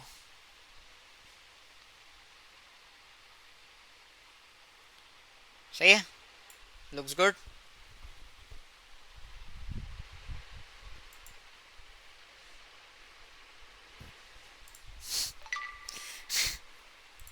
सही है भाई, गुड, लुक्स गुड, सही है।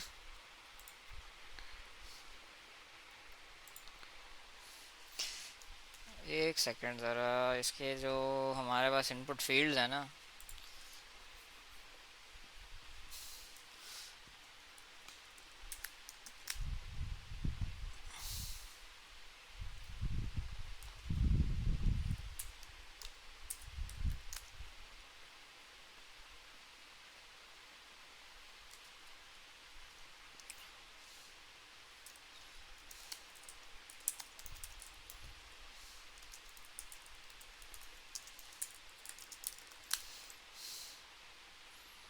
ठीक है, सही है।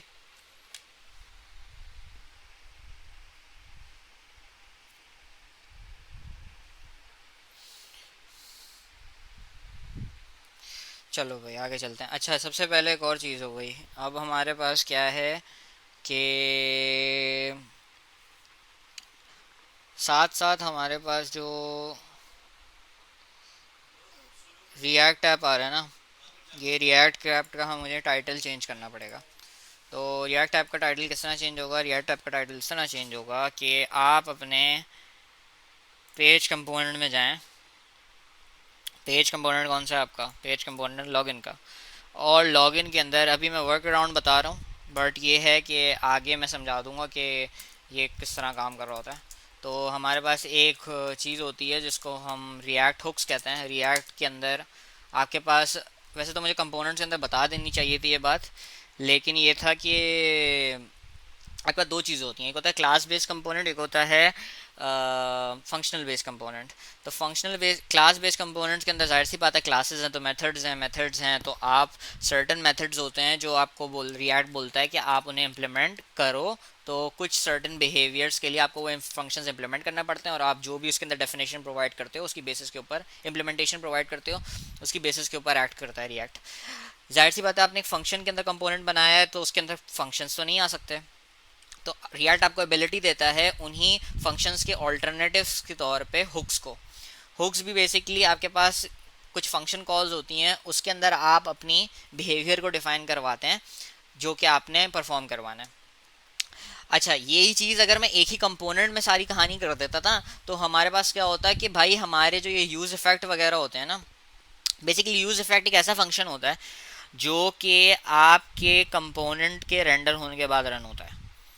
ठीक है, तो जब आपका कंपोनेंट फर्स्ट टाइम रेंडर होता है ना, तो कंपोनेंट रेंडर होने के बाद कुछ फंक्शंस चलाता है रिएक्ट। तो वो फंक्शन जो होते हैं ना, अगर आपने कोई इफेक्ट करवाना है, if an effect attach to your component, तो that is basically enabled by use effect. तो हम क्या कर रहे हैं, यूज इफेक्ट के जरिए हम क्या करेंगे, हमने बोला कि भाई रिएक्ट से यूज इफेक्ट को ले आओ, और यूज इफेक्ट मैंने यूज़ करना है। यूज इफेक्ट का स्निपेट, आप लोग रिएक्ट के स्निपेट्स भी डाउनलोड वो कर लो, इंस्टॉल, और इससे बहुत फ़ायदा हो जाएगा। ठीक है, और मैं क्या कर रहा हूँ, मैं ये एरे हटा रहा हूँ। ये एरे क्यों हटा रहा हूँ मैं बाद में बताऊँगा। और इसके बाद आप क्या कर दो, इसके बाद आप कर दो कि डॉक्यूमेंट डॉट टाइटल जो है वो है मेरे पास क्या, लॉगिन एक्सपेन, बल्कि नहीं, पहले नाम आता है एक्सपेंस ट्रैकर, और यहाँ आ गया लॉगिन। ठीक है, इसको मैं रिफ़्रेश करता हूँ और ये यहाँ पे मेरे पास एक्सपेंस ट्रैकर लॉगिन आ गया। ठीक है, अच्छा, इसके अलावा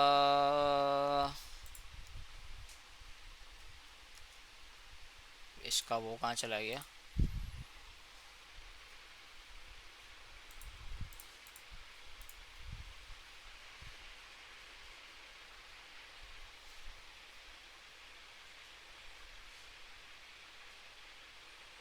क्यों भाई, किस खुशी में?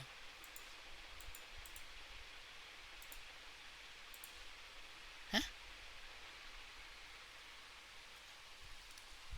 ये क्या मजाक है?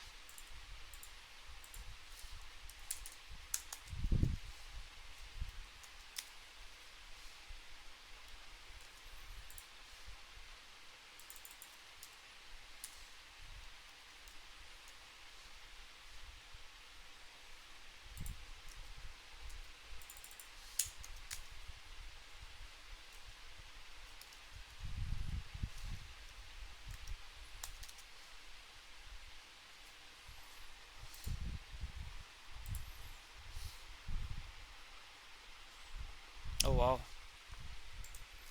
I think this is has to do with something with create effect। ऐसा क्यों?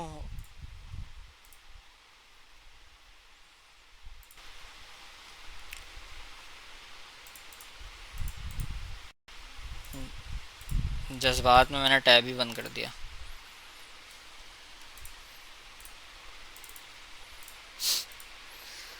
ये अच्छा, मेरे ख्याल में इसका मसला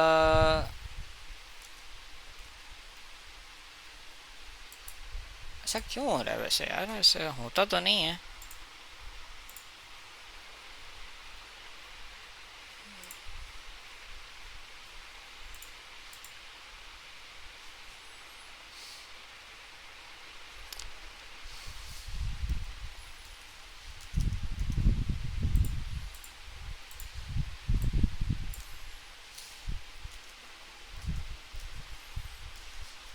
अच्छा, अजीब ही सी बात है वैसे, देखते हैं ज़रा।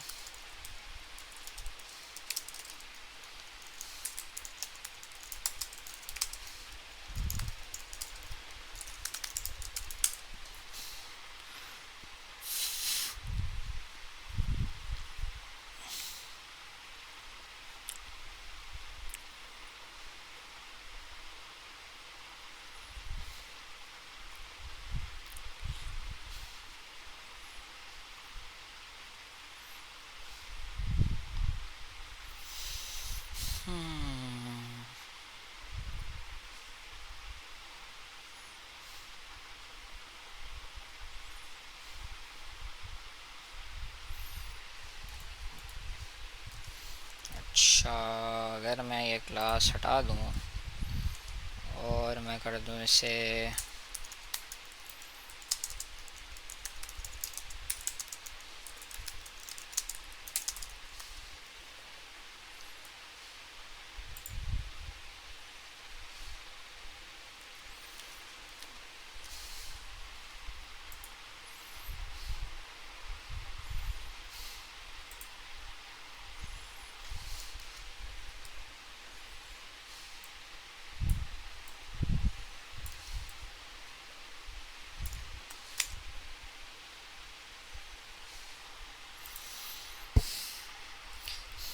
आई थिंक ये मटेरियल का मसला है, क्योंकि ये होता है अक्सर कि आप क्लासेस यूज़ कर रहे होते हो और वो क्लासेस अप्लाई नहीं हो रही होती हैं, तो आपको इनलाइन स्टाइलिंग करनी पड़ती है, क्योंकि जो नेस्टिंग ये क्रिएट करता है मटेरियल, उसकी वजह से मसला आता है अनफॉर्चुनेटली।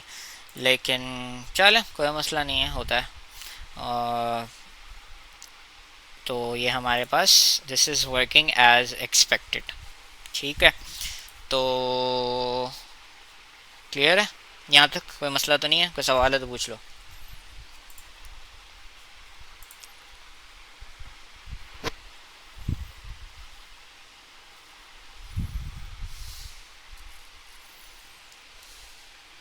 हम्म, क्लियर। अच्छा चलो, इसको थोड़ा सा रिफैक्टर करते हैं। यूज इफेक्ट का क्या सीन है, क्या सीन है, क्या करता है ये? हम्म, अच्छा क्या करता है ये, सही है, ठीक है मैं बताता हूँ। यूज इफेक्ट क्या होता है, बेसिकली आपको मैंने बताया था ना कि क्लास कंपोनेंट्स होते हैं और फंक्शनल कंपोनेंट्स होते हैं। तो ये वाली बात तो आपको पता है कि क्लास कंपोनेंट्स के अंदर जैसे कुछ, मैं आपको जैसे आप लोगों से बहुत सारे लोगों ने रिएक्ट पे काम किया हुआ है, तो उनको पता होगा कि फर्स्ट टाइम कंपोनेंट रेंडर हो रहा है, या कंपोनेंट अपडेट हो रहा है, या कंपोनेंट अनमाउंट हो रहा है, या फिर आपकी बात हो जाती है कि कंपोनेंट हर बार जब रेंडर हो तो मैंने कोई ऑपरेशन परफॉर्म करना है, या कंपोनेंट पहली दफ़ा रेंडर हो रहा है, या कोई वैल्यू चेंज हो रही है तो मुझे कोई काम करवाना है। तो ये सारे काम करवाने के लिए आपके पास क्लास बेस्ड कंपोनेंट्स में डेडिकेटेड मेथड्स थे, did component mount, did component update, did component unmount, ऐसे रिलेटेड फंक्शंस थे। अब वो क्लास के अंदर फंक्शंस तो बनाना आसान काम था, लेकिन फंक्शंस के अंदर तो जाहिर सी बात है फंक्शंस नहीं बन सकते। तो रिएक्ट ने जब अपग्रेड किया था फ्रॉम, और एक ट्रांजिशन क्रिएट करवाने की कोशिश की थी फ्रॉम क्लासेस टू फंक्शंस, तो रिएक्ट ने बोला मैं आप लोगों को हुक्स दूंगा। हुक्स क्या थे? हुक्स से आपको ये एबिलिटी मिलती थी कि हुक्स की बेसिकली एक डायनामिक बिहेवियर था, कि कुछ चीज़ें ऐड करने से, रिमूव करने से वो डिफरेंट तरीके से एक्ट करता था। तो एक हुक था आपके पास जो कि यूज इफेक्ट का हुक था। वो ये था कि applying an effect to a component. तो ये जो मेरा कंपोनेंट है basically, at the end of the day everything is a component. मैं तो उसको लॉजिकली एक पेज बोल रहा हूँ ना, तो मैं बोल रहा हूँ मेरा जब पेज रेंडर हो जाए ना, तो आपने यूज इफेक्ट के अंदर जो फंक्शन मैंने दिया है वो आपने कॉल करवाना है। ठीक है, करवा दूंगा। और मैंने क्योंकि कोई आर्ग्यूमेंट नहीं दिया था, बाय डिफॉल्ट जो उसका स्निपेट आता है उसके अंदर एक एम्प्टी एरे भी होता है, एरे के अंदर वैल्यूज भी होती हैं, वो हम आगे डिस्कस करेंगे। लेकिन अगर आप कोई भी एरे पास नहीं करवा रहे ना, इसका मतलब है ये फंक्शन हर बार कॉल होना है। इससे क्या होगा, मैं चाहता था कि मैं अपने डॉक्यूमेंट का टाइटल चेंज करूं, ठीक है, तो मैं अगर ये रिमूव करवा दे, सेव करवाता हूँ और मैं इसको रन करवाता हूँ, तो मेरे पास जो टाइटल आ रहा है वो डिफ़ॉल्ट टाइटल है रिएक्ट ऐप के नाम से। लेकिन मुझे तो ये टाइटल नहीं चाहिए, मुझे तो जो टाइटल चाहिए मैं तो प्रोवाइड कर रहा हूँ, वो मुझे सेट करवाना पड़ेगा। तो मैंने उसे बोल दिया कि हर बार जब मेरा कंपोनेंट रेंडर हो जाए ना, तो ये फंक्शन कॉल करवा देना। उसने बोला हाँ ठीक है करा दूंगा, कोई मसला नहीं है। और मैंने उसके अंदर वो लाइन डिफाइन करवा दी कि मुझे मेरे डॉक्यूमेंट टाइटल को ये सेट करवा दो। तो अगर आपने कोई काम करवाना है every time, every single time, इसकी और भी कॉम्बिनेशन होते हैं लेकिन हम एक कॉम्बिनेशन डिस्कस कर रहे हैं कि every single time the component is rendered. तो कंपोनेंट रेंडर होने के बाद हर बार अब कंपोनेंट इस तरह से भी री रेंडर हो सकता है कि यहाँ पे कोई चेंज आ जाए, पेज अपडेट नहीं भी हो। ये रिएक्ट की फंक्शनैलिटी है, ये रिएक्ट का बिहेवियर है। तो आप क्या करते हो फिर, आप ये करते हो कि भाई फिर उसके अंदर आप डिफरेंट कॉम्बिनेशन यूज करते हो कि क्या आपने हर बार रेंडर करवाना है, हाँ मुझे हर बार रेंडर करवाना है, मुझे ये वैल्यू हर बार सेट करवानी है, ठीक है वाइल।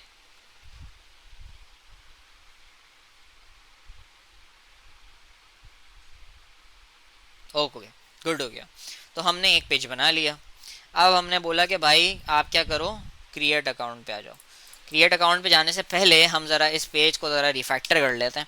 रिफैक्टर किस तरह होगा, ये पेज रिफैक्टर इस तरह होगा कि ये पेज तो बहुत ही मिनिमल है, तो इसके अंदर तो मुझे कोई चेंजेस करने की ज़रूरत नहीं है। यहाँ पे जब मैं आता हूँ, यहाँ पे मैं देखता हूँ यार कि सब कुछ सही है, बस आ, मेरे पास ना ये थोड़ा सा क्लटर क्रिएटर है। अच्छा, मेरे हिसाब से वैसे तो अगर मीनिंगफुल नहीं है तो अलग बात है, अगर मीनिंगफुल है तो अलग बात है, लेकिन अगर मीनिंगफुल नहीं है तो फिर आपके पास ये जो एक इंडेंटेशन के बाद दूसरी इंडेंटेशन है ना, दूसरी इंडेंटेशन जितनी भी हो कोई मसला नहीं है, लेकिन तीसरी इंडेंटेशन जब जहाँ पे आ जाती है ना, तब आपको लगता है कि हाँ यार अब तो कोई मसला है, अब तो लग रहा है कि वाकईतन कोई मसला है।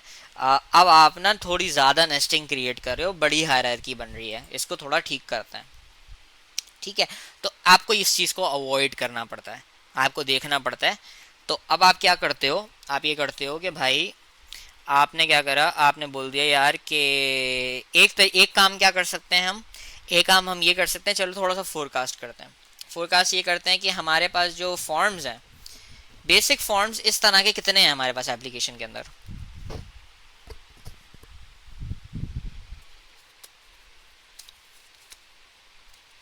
एक हैं, दो हैं, तीन हैं, चार हैं, 10 हैं, 15 हैं, कितने हैं? तीन, तीसरा कौन सा शायद?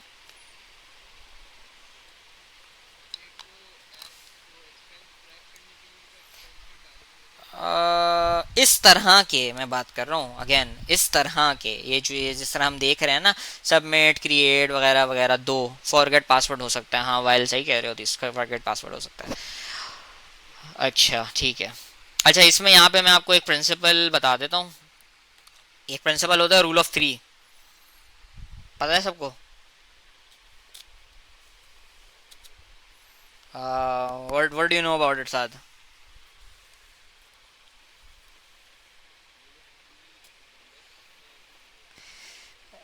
ठीक है, क्या कहते हैं उसमें?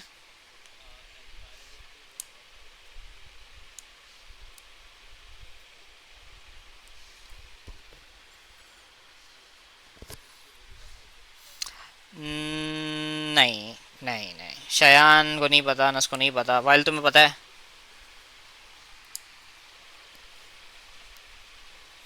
मोहित भाई को तो पता होगा गारंटीड।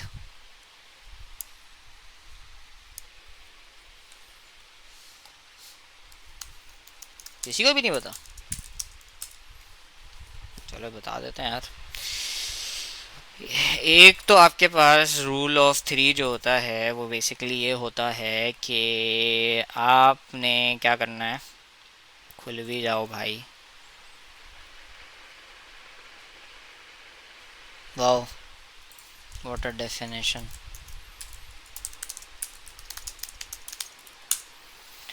रूल ऑफ थ्री जो होता है ना, कि ये बेसिकली आपको स्टेट जो करता है वो करता है कि it states that two instances of similar code do not require refactoring. ठीक है। Wow, while you are spot on by the way, spot on. सही है। बेसिकली होता ये है कि ये बोलता है, ये रिफैक्टरिंग का एक रूल है। रिफैक्टरिंग का एक रूल ये है कि अक्सर हम सोच रहे होते हैं कि हम कब इसको बेसिकली एक्सट्रैक्ट करके एक रीयूजेबल चीज़ बनाएं। तो किसी भी चीज़ को अगर यूजेबल बनाना है तो उसका क्राइटेरिया ये होना चाहिए कि क्या नाम है, इसके तरीका फिर ये होता है कि आपने क्या करना है, दो इंस्टेंसेस अगर हुए हैं, it is not the right time to refactor. But अगर कोई तीसरा इंस्टेंस अगर हुआ है तो फिर आपको उसको एक्सट्रैक्ट आउट कर लेना चाहिए। तो ये चीज़ है कि मार्टिन फाउलर का रिफैक्टरिंग के अंदर एक रूल है जिसको बहुत पॉपुलैरिटी मिली थी। एक और चीज़ होता है कि एक और वो चीज़ होता है कि आपको मैं बताता हूँ।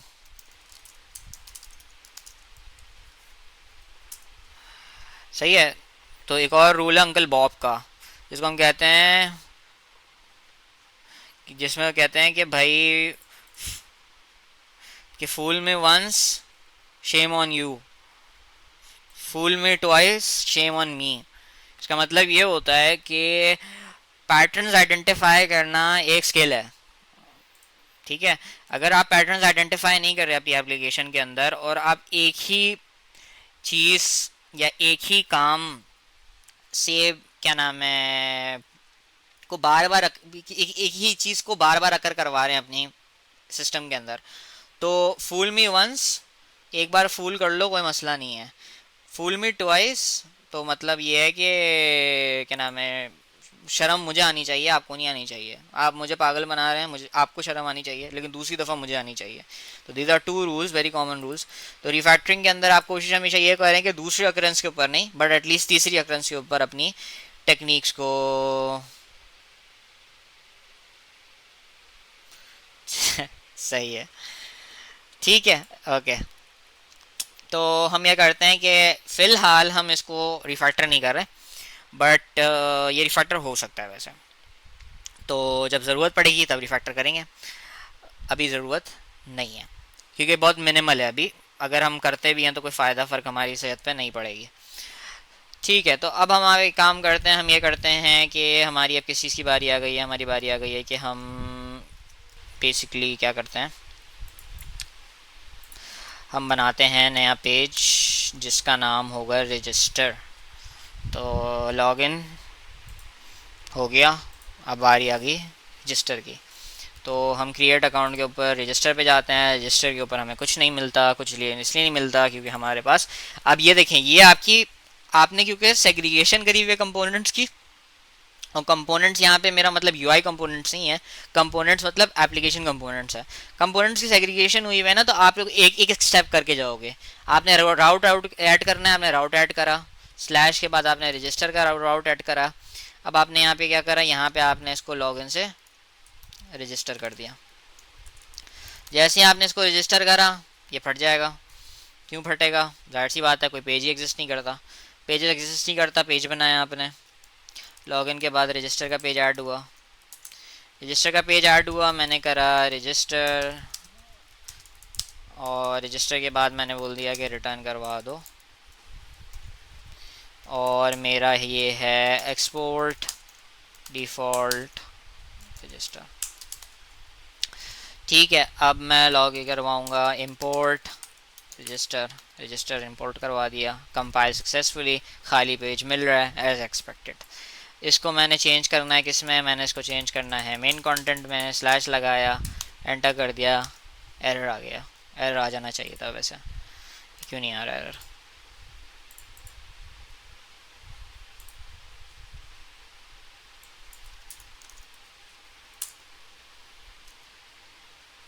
ओ वाह, इसने खुद ही इंपोर्ट कर लिया, ये बहुत होशियार है। ठीक है। फट गया फिर से।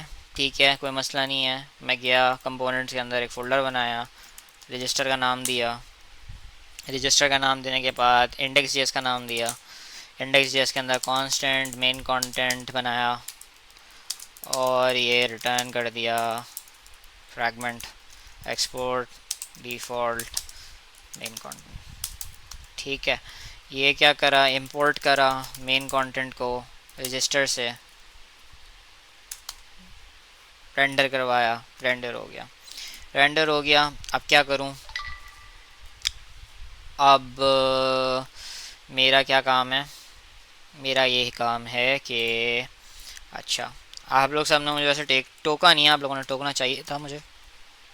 मैंने अपने चेंजेस शुरू कर दिए और मैंने कमिट्स नहीं करे हुए, ठीक है। और मैं लॉगिन की ब्रांच पे क्या कर रहा हूँ, सबसे पहले तो मैंने ये काम करना है कि गिट स्टेटस, सबको मैं ट्रैकिंग में डालूँगा गिट स्टेटस। और हम्म अ, सबसे पहले मैंने क्या चीज़ें करी थी, मैंने रजिस्टर बनाया है और मैंने ऐप जेएस को अपडेट करा है, ठीक है। ये कमांड पता है किसी को, गिट डिफ,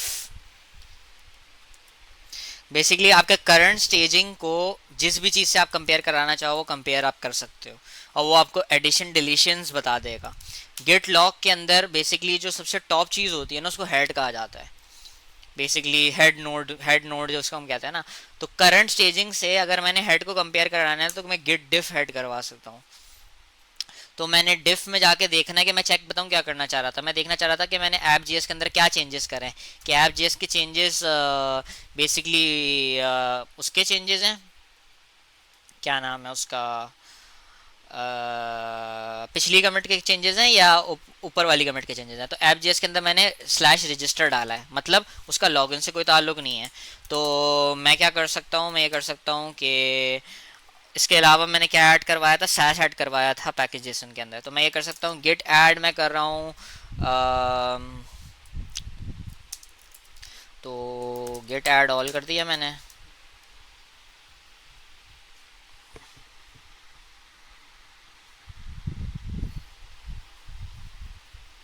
क्या चल रहा है भाई,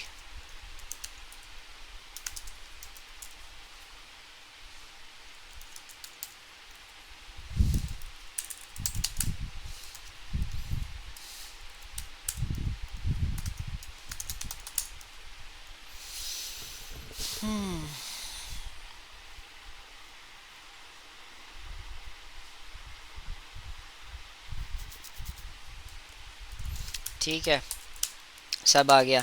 गेट ऐड वेब क्लाइंट के अंदर ऐप आएगा, वेब क्लाइंट आ गया, ऐप आ गया, पैकेज जेसन आ गया, इसके अलावा वेब क्लाइंट आ गया, ऐप आ गया, M P N P M lock आ गया। ऐप जेएस नहीं आएगा, लॉगिन लॉगिन आएगा, लॉग और पेज लॉगिन का पेज आएगा। तो वेब क्लाइंट सोर्स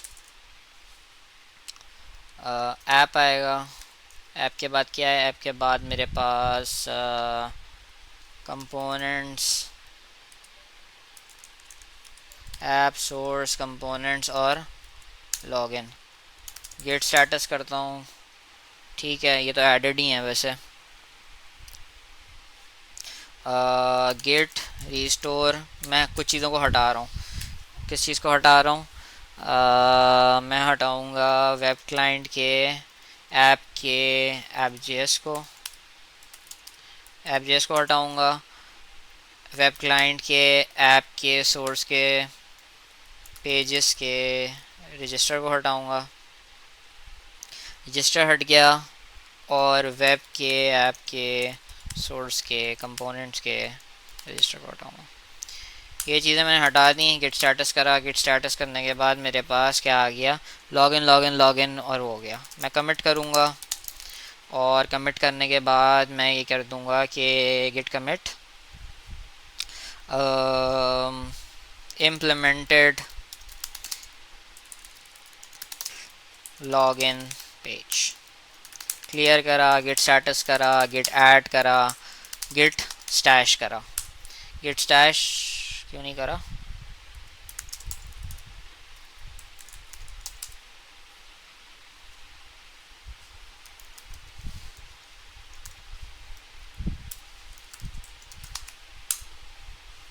वाई?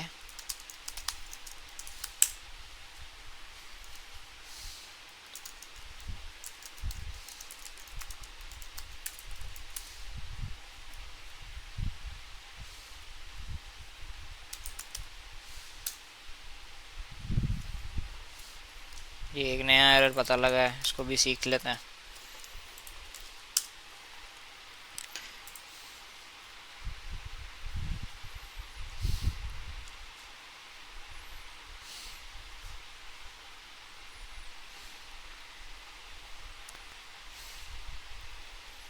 ठीक है।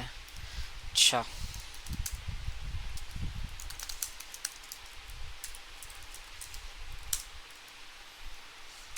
गेट।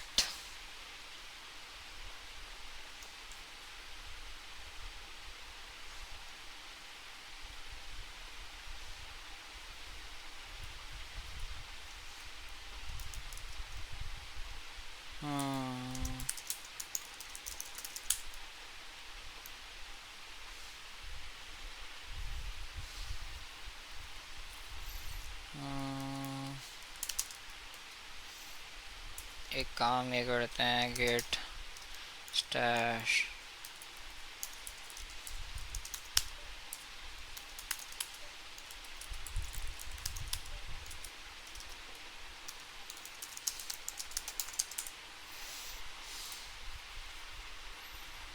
ऐसी चीज़ें होती हैं आपके पास।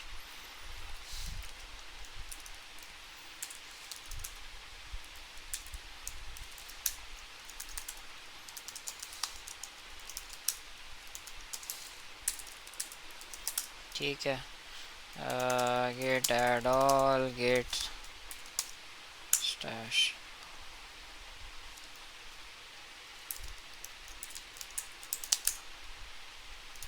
ठीक है, गेट स्टार्टस पे आ गए।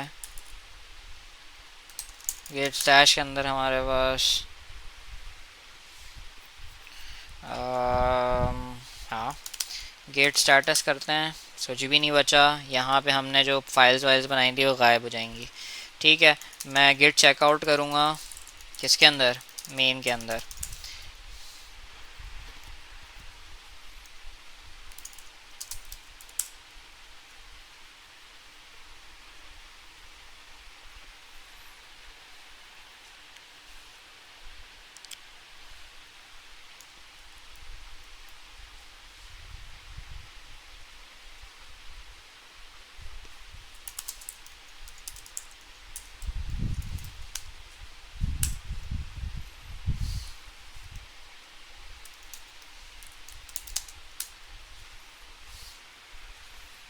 अब इसको क्या हो गया भाई?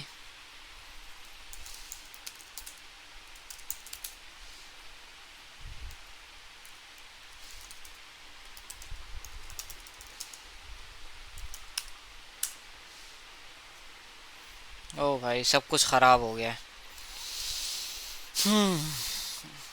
एक सेकंड, रिकॉर्डिंग ज़रा पॉज करते हैं।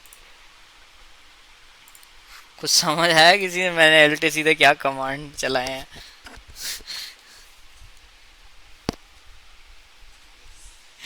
यार देखो, हुआ ये कि पता नहीं, मुझे नहीं पता कि मेन क्यों पॉल्यूट हो रहा था, क्योंकि मैंने लॉगिन में काम किया था। बट ये था कि ये अच्छी बात थी कि लॉगिन के अंदर मेरे पास सारे कमिटेड चेंजेस मौजूद थे। तो मैंने एक काम ये करा कि मैंने अपने लॉगिन की ब्रांच से जब चेकआउट करा मेन के ऊपर, तो मेन को मैंने स्टेबल कर दिया, यानी मेन को मैंने ग्रीन कर दिया। मेन के अंदर कोई चेंजेस नहीं मौजूद थे, मैंने मेन के अंदर लॉगिन को मर्ज करवाया। और क्योंकि मेरे पास लॉगिन के अंदर सिर्फ वही चेंजेस थे जो लॉगिन के थे, बाकी सब मैं स्टैश कर चुका था, तो मेरे पास वो मैंने होल्ड करवा लिया गिट से उन चेंजेस को जो रजिस्टर के चेंजेस थे। मैं पहले मेन में गया, मेन को क्लीन करवाया, मेन के अंदर मर्ज करवाई ब्रांच। ब्रांच जैसे ही मर्ज हुई, ब्रांच को डिलीट करा, नई ब्रांच बनाई रजिस्टर की, और उसके अंदर स्टैश चेंजेस पॉप कर दिए।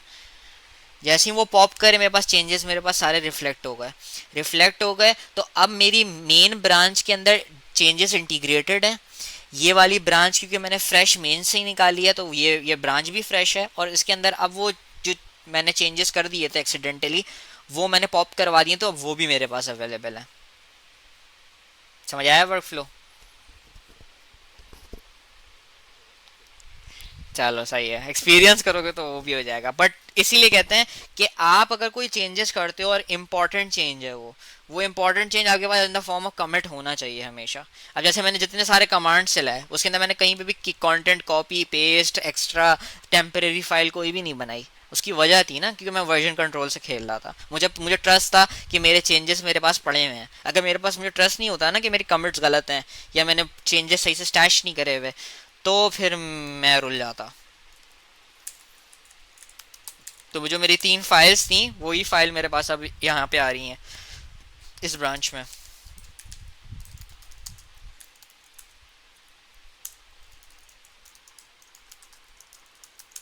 ठीक है, चलो यहाँ पे आ जाते हैं। ठीक है, तो हमने ये वो बना लिया, उसके अलावा रजिस्टर का पेज बन गया, रजिस्टर मेन कंटेंट आ गया, ये सब चीज़ें हो गई। अब हम आ जाते हैं इसके ऊपर। इसके ऊपर हमने यही वाली स्कीम इस्तेमाल करनी है वैसे तो हमें काम करते हैं, हम इसी को कॉपी कर लेते हैं। ठीक है, इसको पेस्ट कर लेते हैं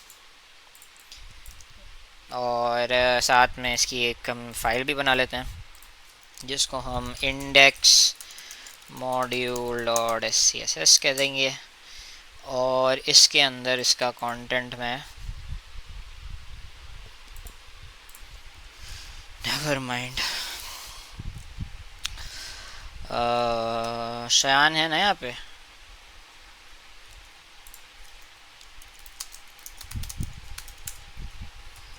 हाँ बस सेट है, मैं तुम्हारे ही मैसेज का रिप्लाई दे रहा था, मैंने बोला यार ठीक है। चलो अच्छा, लॉगिन से हम ये कॉपी कर लेते हैं और ये हम पेस्ट कर लेते हैं। और दूसरा काम ये कर लेते हैं कि इसको कट करके और इसको हटा के हम ग्लोबल इंपोर्ट में डाल देते हैं। इससे फ़ायदा ये होगा कि बार बार हमें इंक्लूडिंग नहीं करनी पड़ेगी इसकी, तो ये एक अच्छी चीज़ हो जाएगी। तो ये हमारा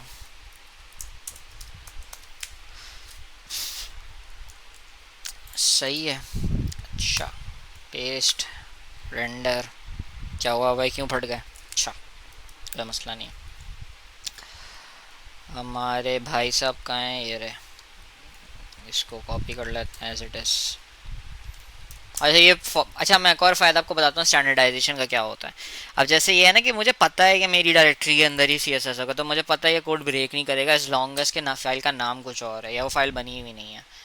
and it works.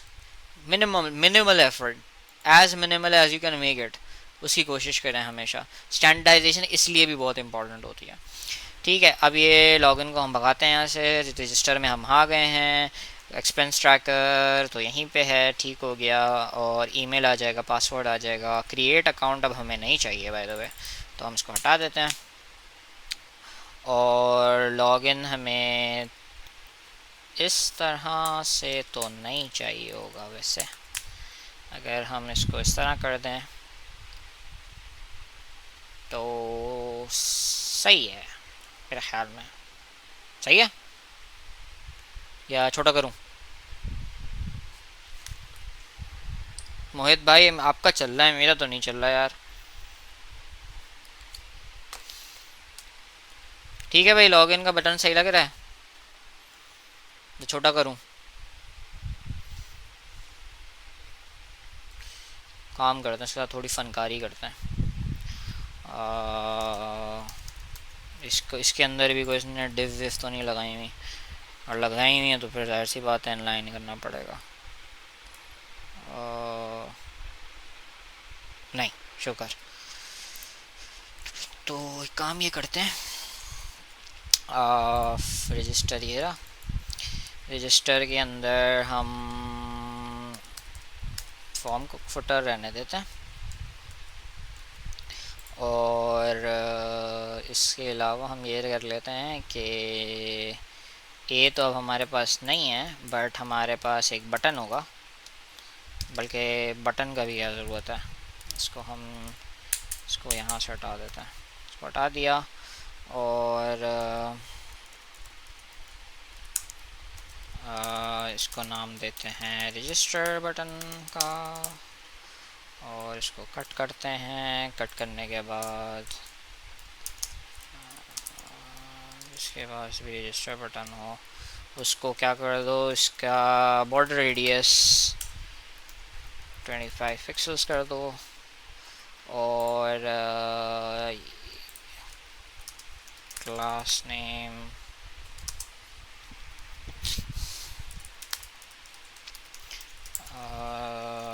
Register button,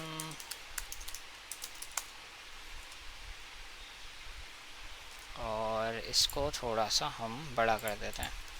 तो इसको हम थोड़ा सा एब्सोल्यूट की तरफ लेके चलते हैं। विड्थ हाइट हम इसकी 100 पिक्सल्स कर देते हैं। देखते हैं कितना बड़ा हो जाता है। माशाल्लाह माशाल्लाह, ठीक है। और इसको कर देते हैं सेंटर, या करते हैं इसको फ्लेक्स एंड। क्या कहते हो भाइयों?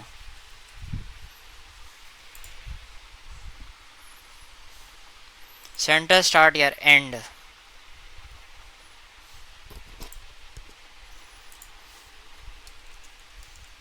चलो, साद भाई की मैं ख्वाहिश को पूरा कर देते हैं।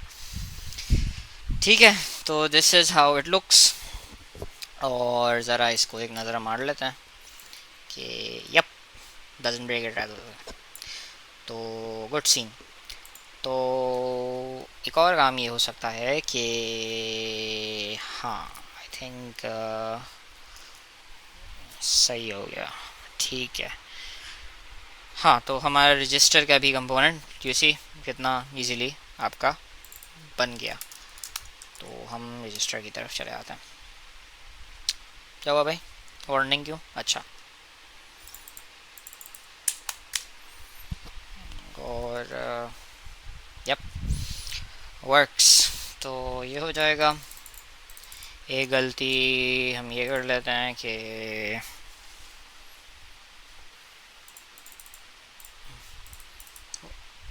hmm shouldn't it be a link?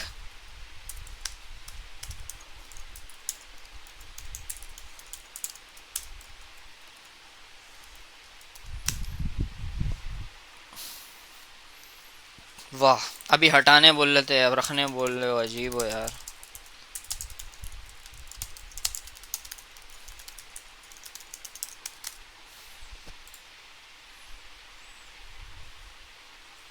हाँ, ऑब्वियसली आप फटोगे यार, ऑब्वियसली, मतलब कोई मतलब अ,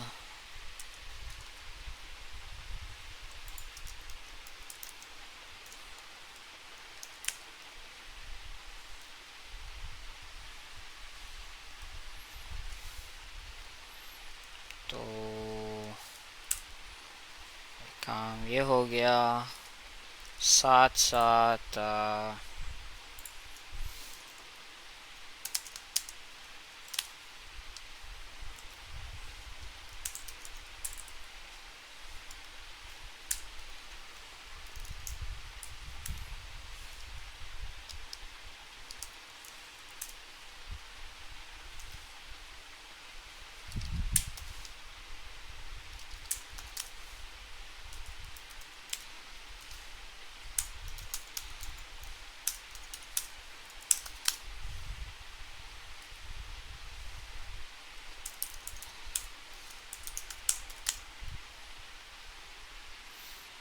ठीक है। और एक काम ये भी कर सकते हैं कि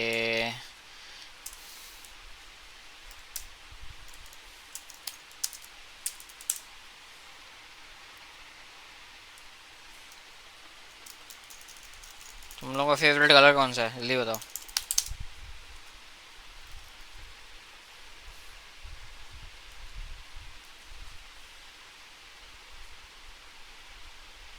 पिंक? यार मैं ब्लू ही में ही सही हूँ, ठीक है। क्या है यार, ज़रा एक सेकंड रुक जाओ, इसका कलर क्या है? इसका कलर कॉपी और पेस्ट।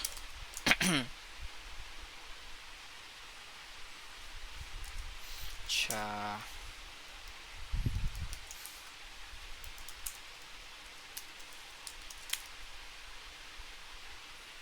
ठीक है, इस पे जाते हैं। तो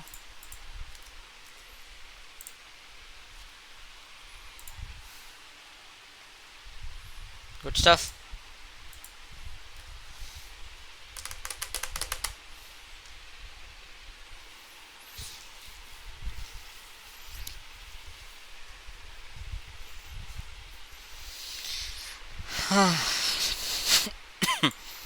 ठीक है। अम,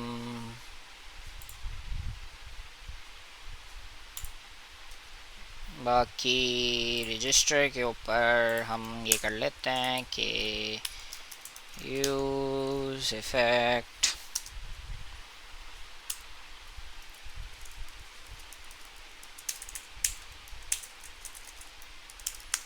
document dot title equal to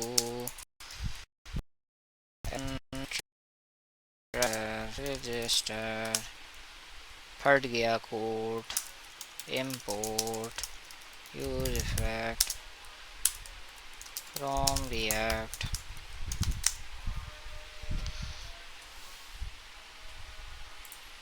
login register। सही है। इधर आ जाते हैं, गेट स्टेटस।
ये आज ना पूरा ही बाउला हो चुका है। मुझे लग रहा है।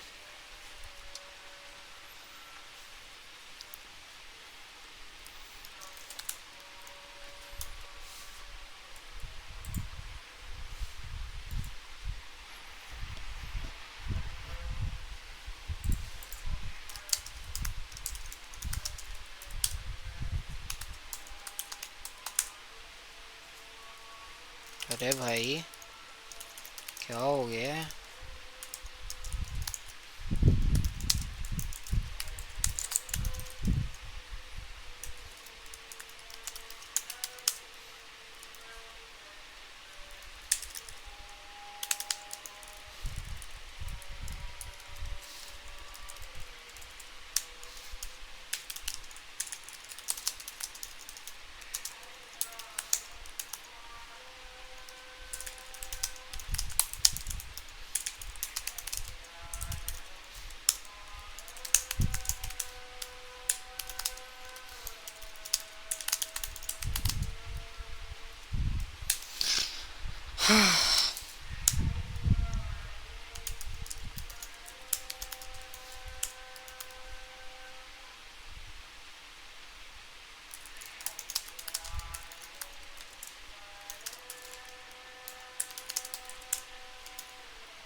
ठीक है भाई। ये हमारे पास रजिस्टर का पेज भी हो गया। Make a repository on GitHub. फिर शातिब भाई आप लोग सबको ऐड करना पड़ेगा एक एक करके, ताकि आप लोग देख सको।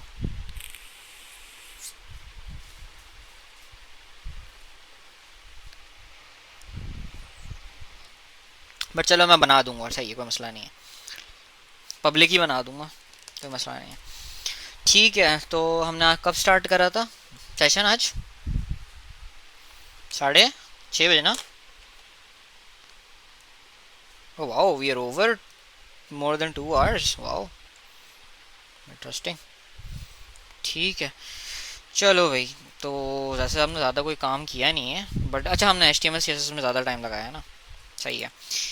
ठीक है, तो ये हमारे पास एक 2 पेजेस बन गए। सही है। अब क्या करें? अब हम ये करेंगे कि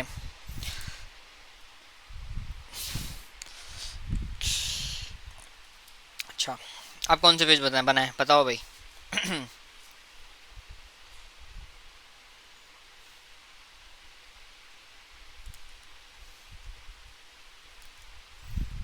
सबसे पहले तो एक एरर पेज बना लेते हैं।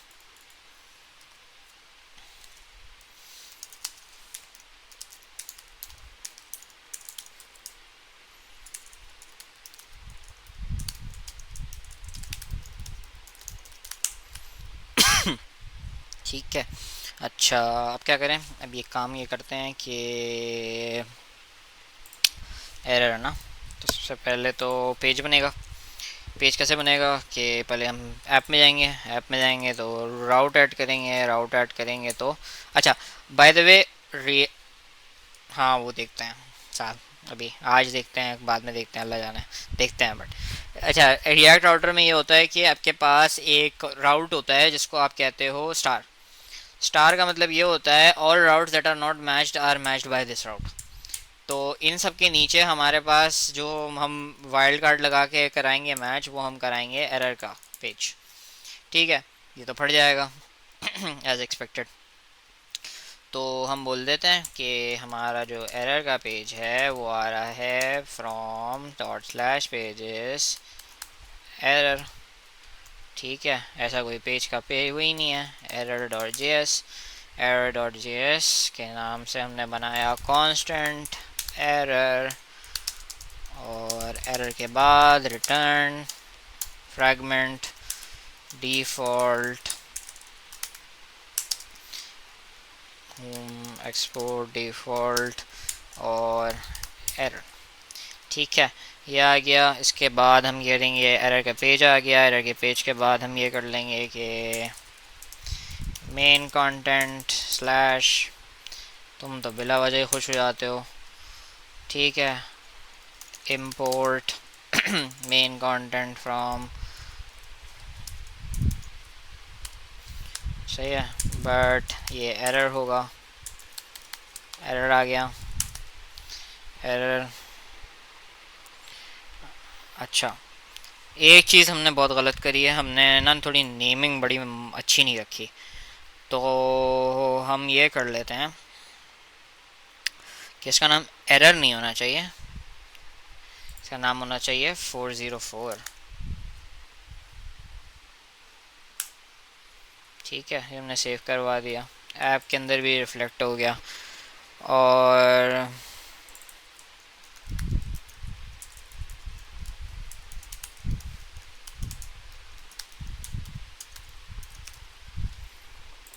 ठीक है, ये हमने लिख दिया यहाँ पे 404 हो गया। ये आ गया, copy paste, not found, components file नहीं, नॉट फाउंड फाइल,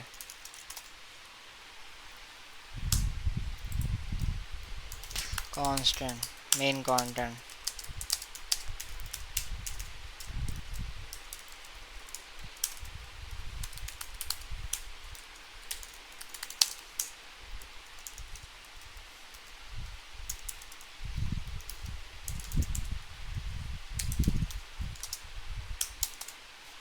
अच्छा, सही हो गया, ये आ गया। अब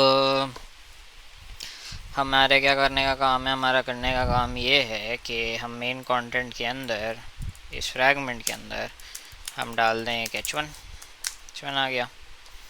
एच वन आने के बाद हम क्या करेंगे, हम ये करेंगे कि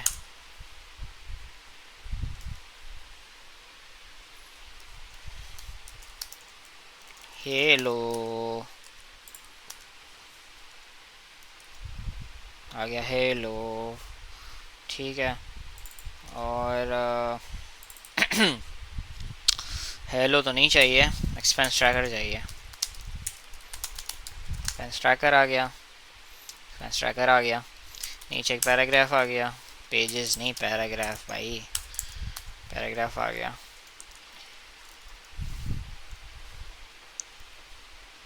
पेज नॉट फाउंड।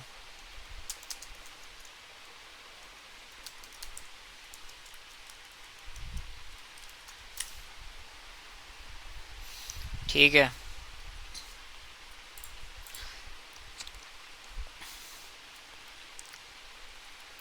इसको बनाते हैं div, इसको भी बनाते हैं div।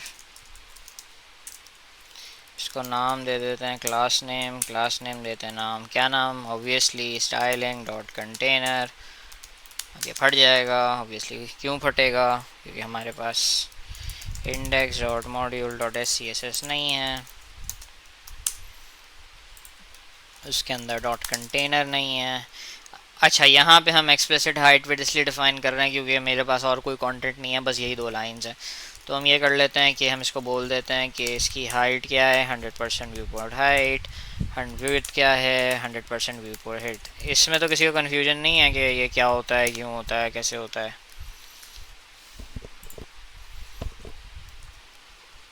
क्या हो गया भाई, सवाल है तो पूछ लो भाई।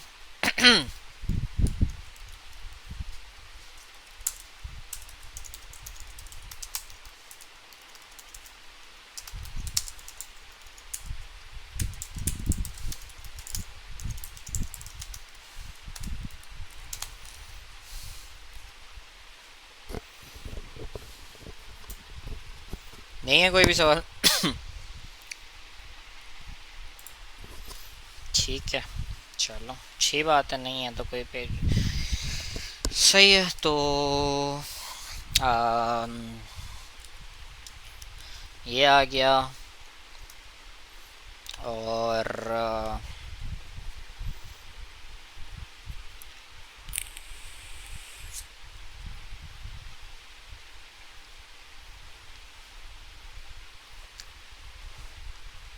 अब हम क्या करें,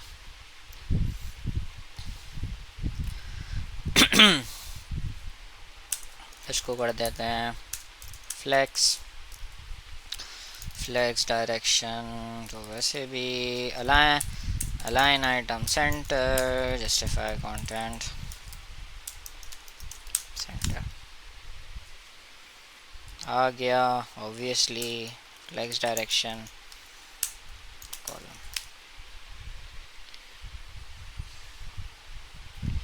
ठीक है। फॉन्ट फैमिली क्या है, फॉन्ट फैमिली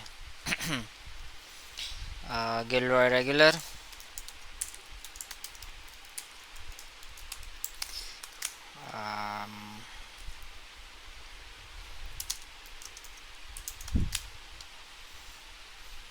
ये काम करते हैं।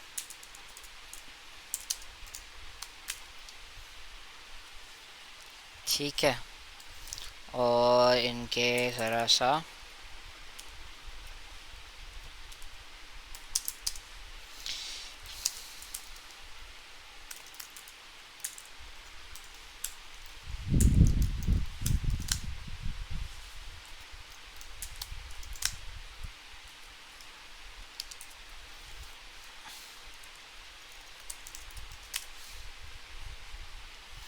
काम ये करता है ना।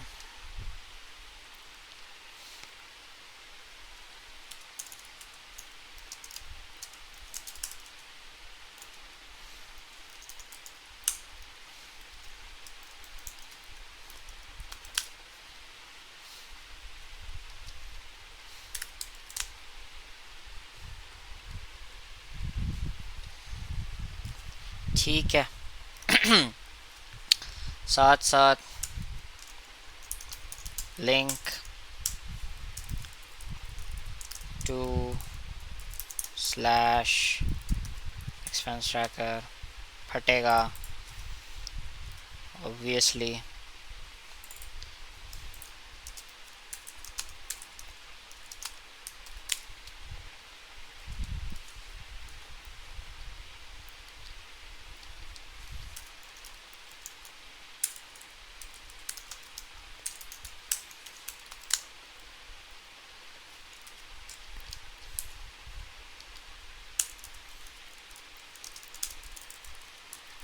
देख रहे हो एच सी एस एस के अंदर मुझे ये चीज़ें करना कितना आसान है, क्योंकि मुझे ए पे अप्लाई करना था, मैंने एच वन पे अप्लाई करा, तो ऑब्वियसली नहीं हटेगा।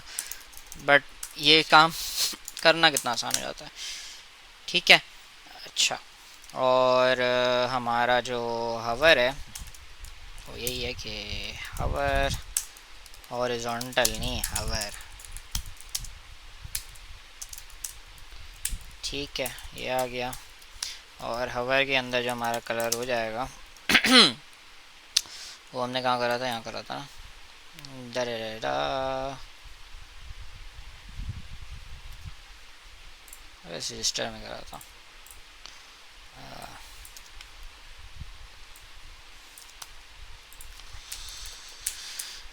सही है, ठीक है, गुड सीन। अच्छा,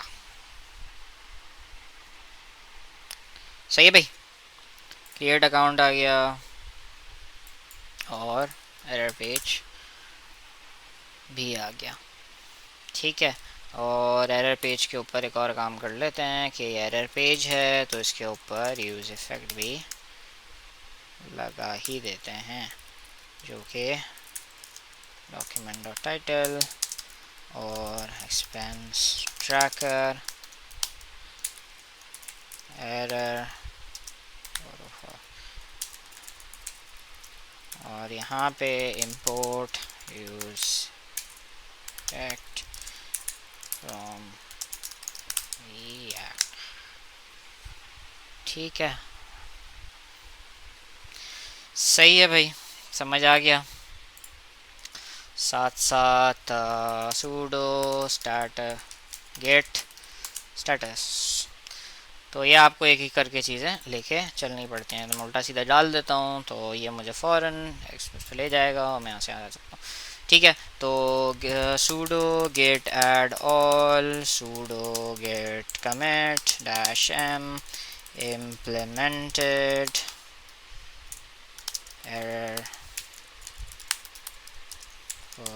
for h, sudo get checkout main, sudo get merge error, error merge हो गया, get sudo get branch dash D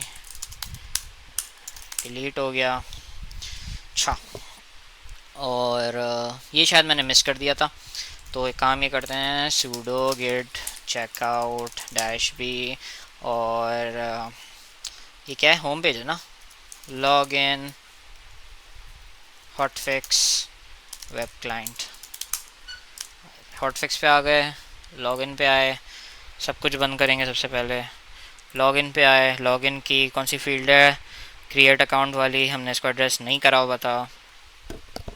और इसके ऊपर टेक्स्ट डेकोरेशन तो नैन हुई हुई है, बट अगर हम कलर्स का करते हैं ब्लैक तो ये ब्लैक हो गया।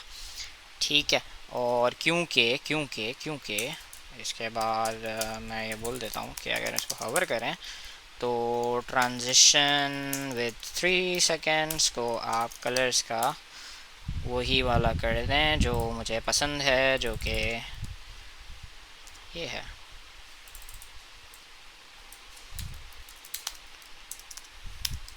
ठीक है,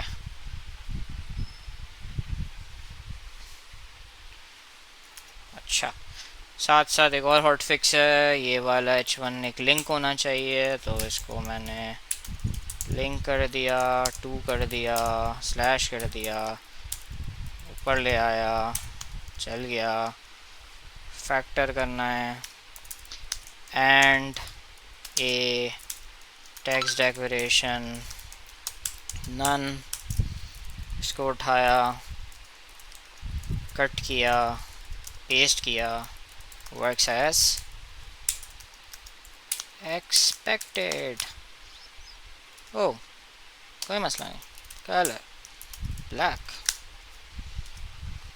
साथ साथ एंड ओवर।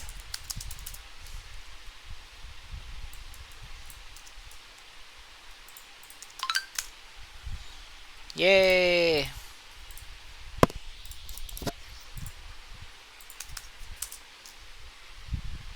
Good scene.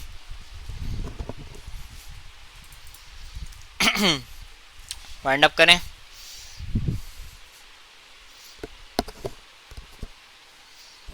सही है।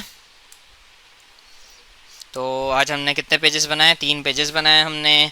थोड़ी सी डिटेल्ड HTML CSS देखी, स्टाइलिंग देखी, मटेरियल UI देखा, और अब हम काफ़ी अच्छे स्टेज पे आ गए हैं। तो मोस्ट प्रोबेबली हम नेक्स्ट वीक ही होगा अब तो सॉरी, उसके अंदर फिर इंशाल्लाह हम लोग we will start with back end. Most probably हम इनिशियलाइज कर लेंगे, I expect it to be that way, but देखते हैं। सही है, चलो, thank you very much everyone for coming, and I hope कि अगले हफ्ते अच्छी ज़्यादा, इससे ज़्यादा आवाम होनी चाहिए। Looking forward to it, but still चलो, टेक केयर, अल्लाह हाफिज़।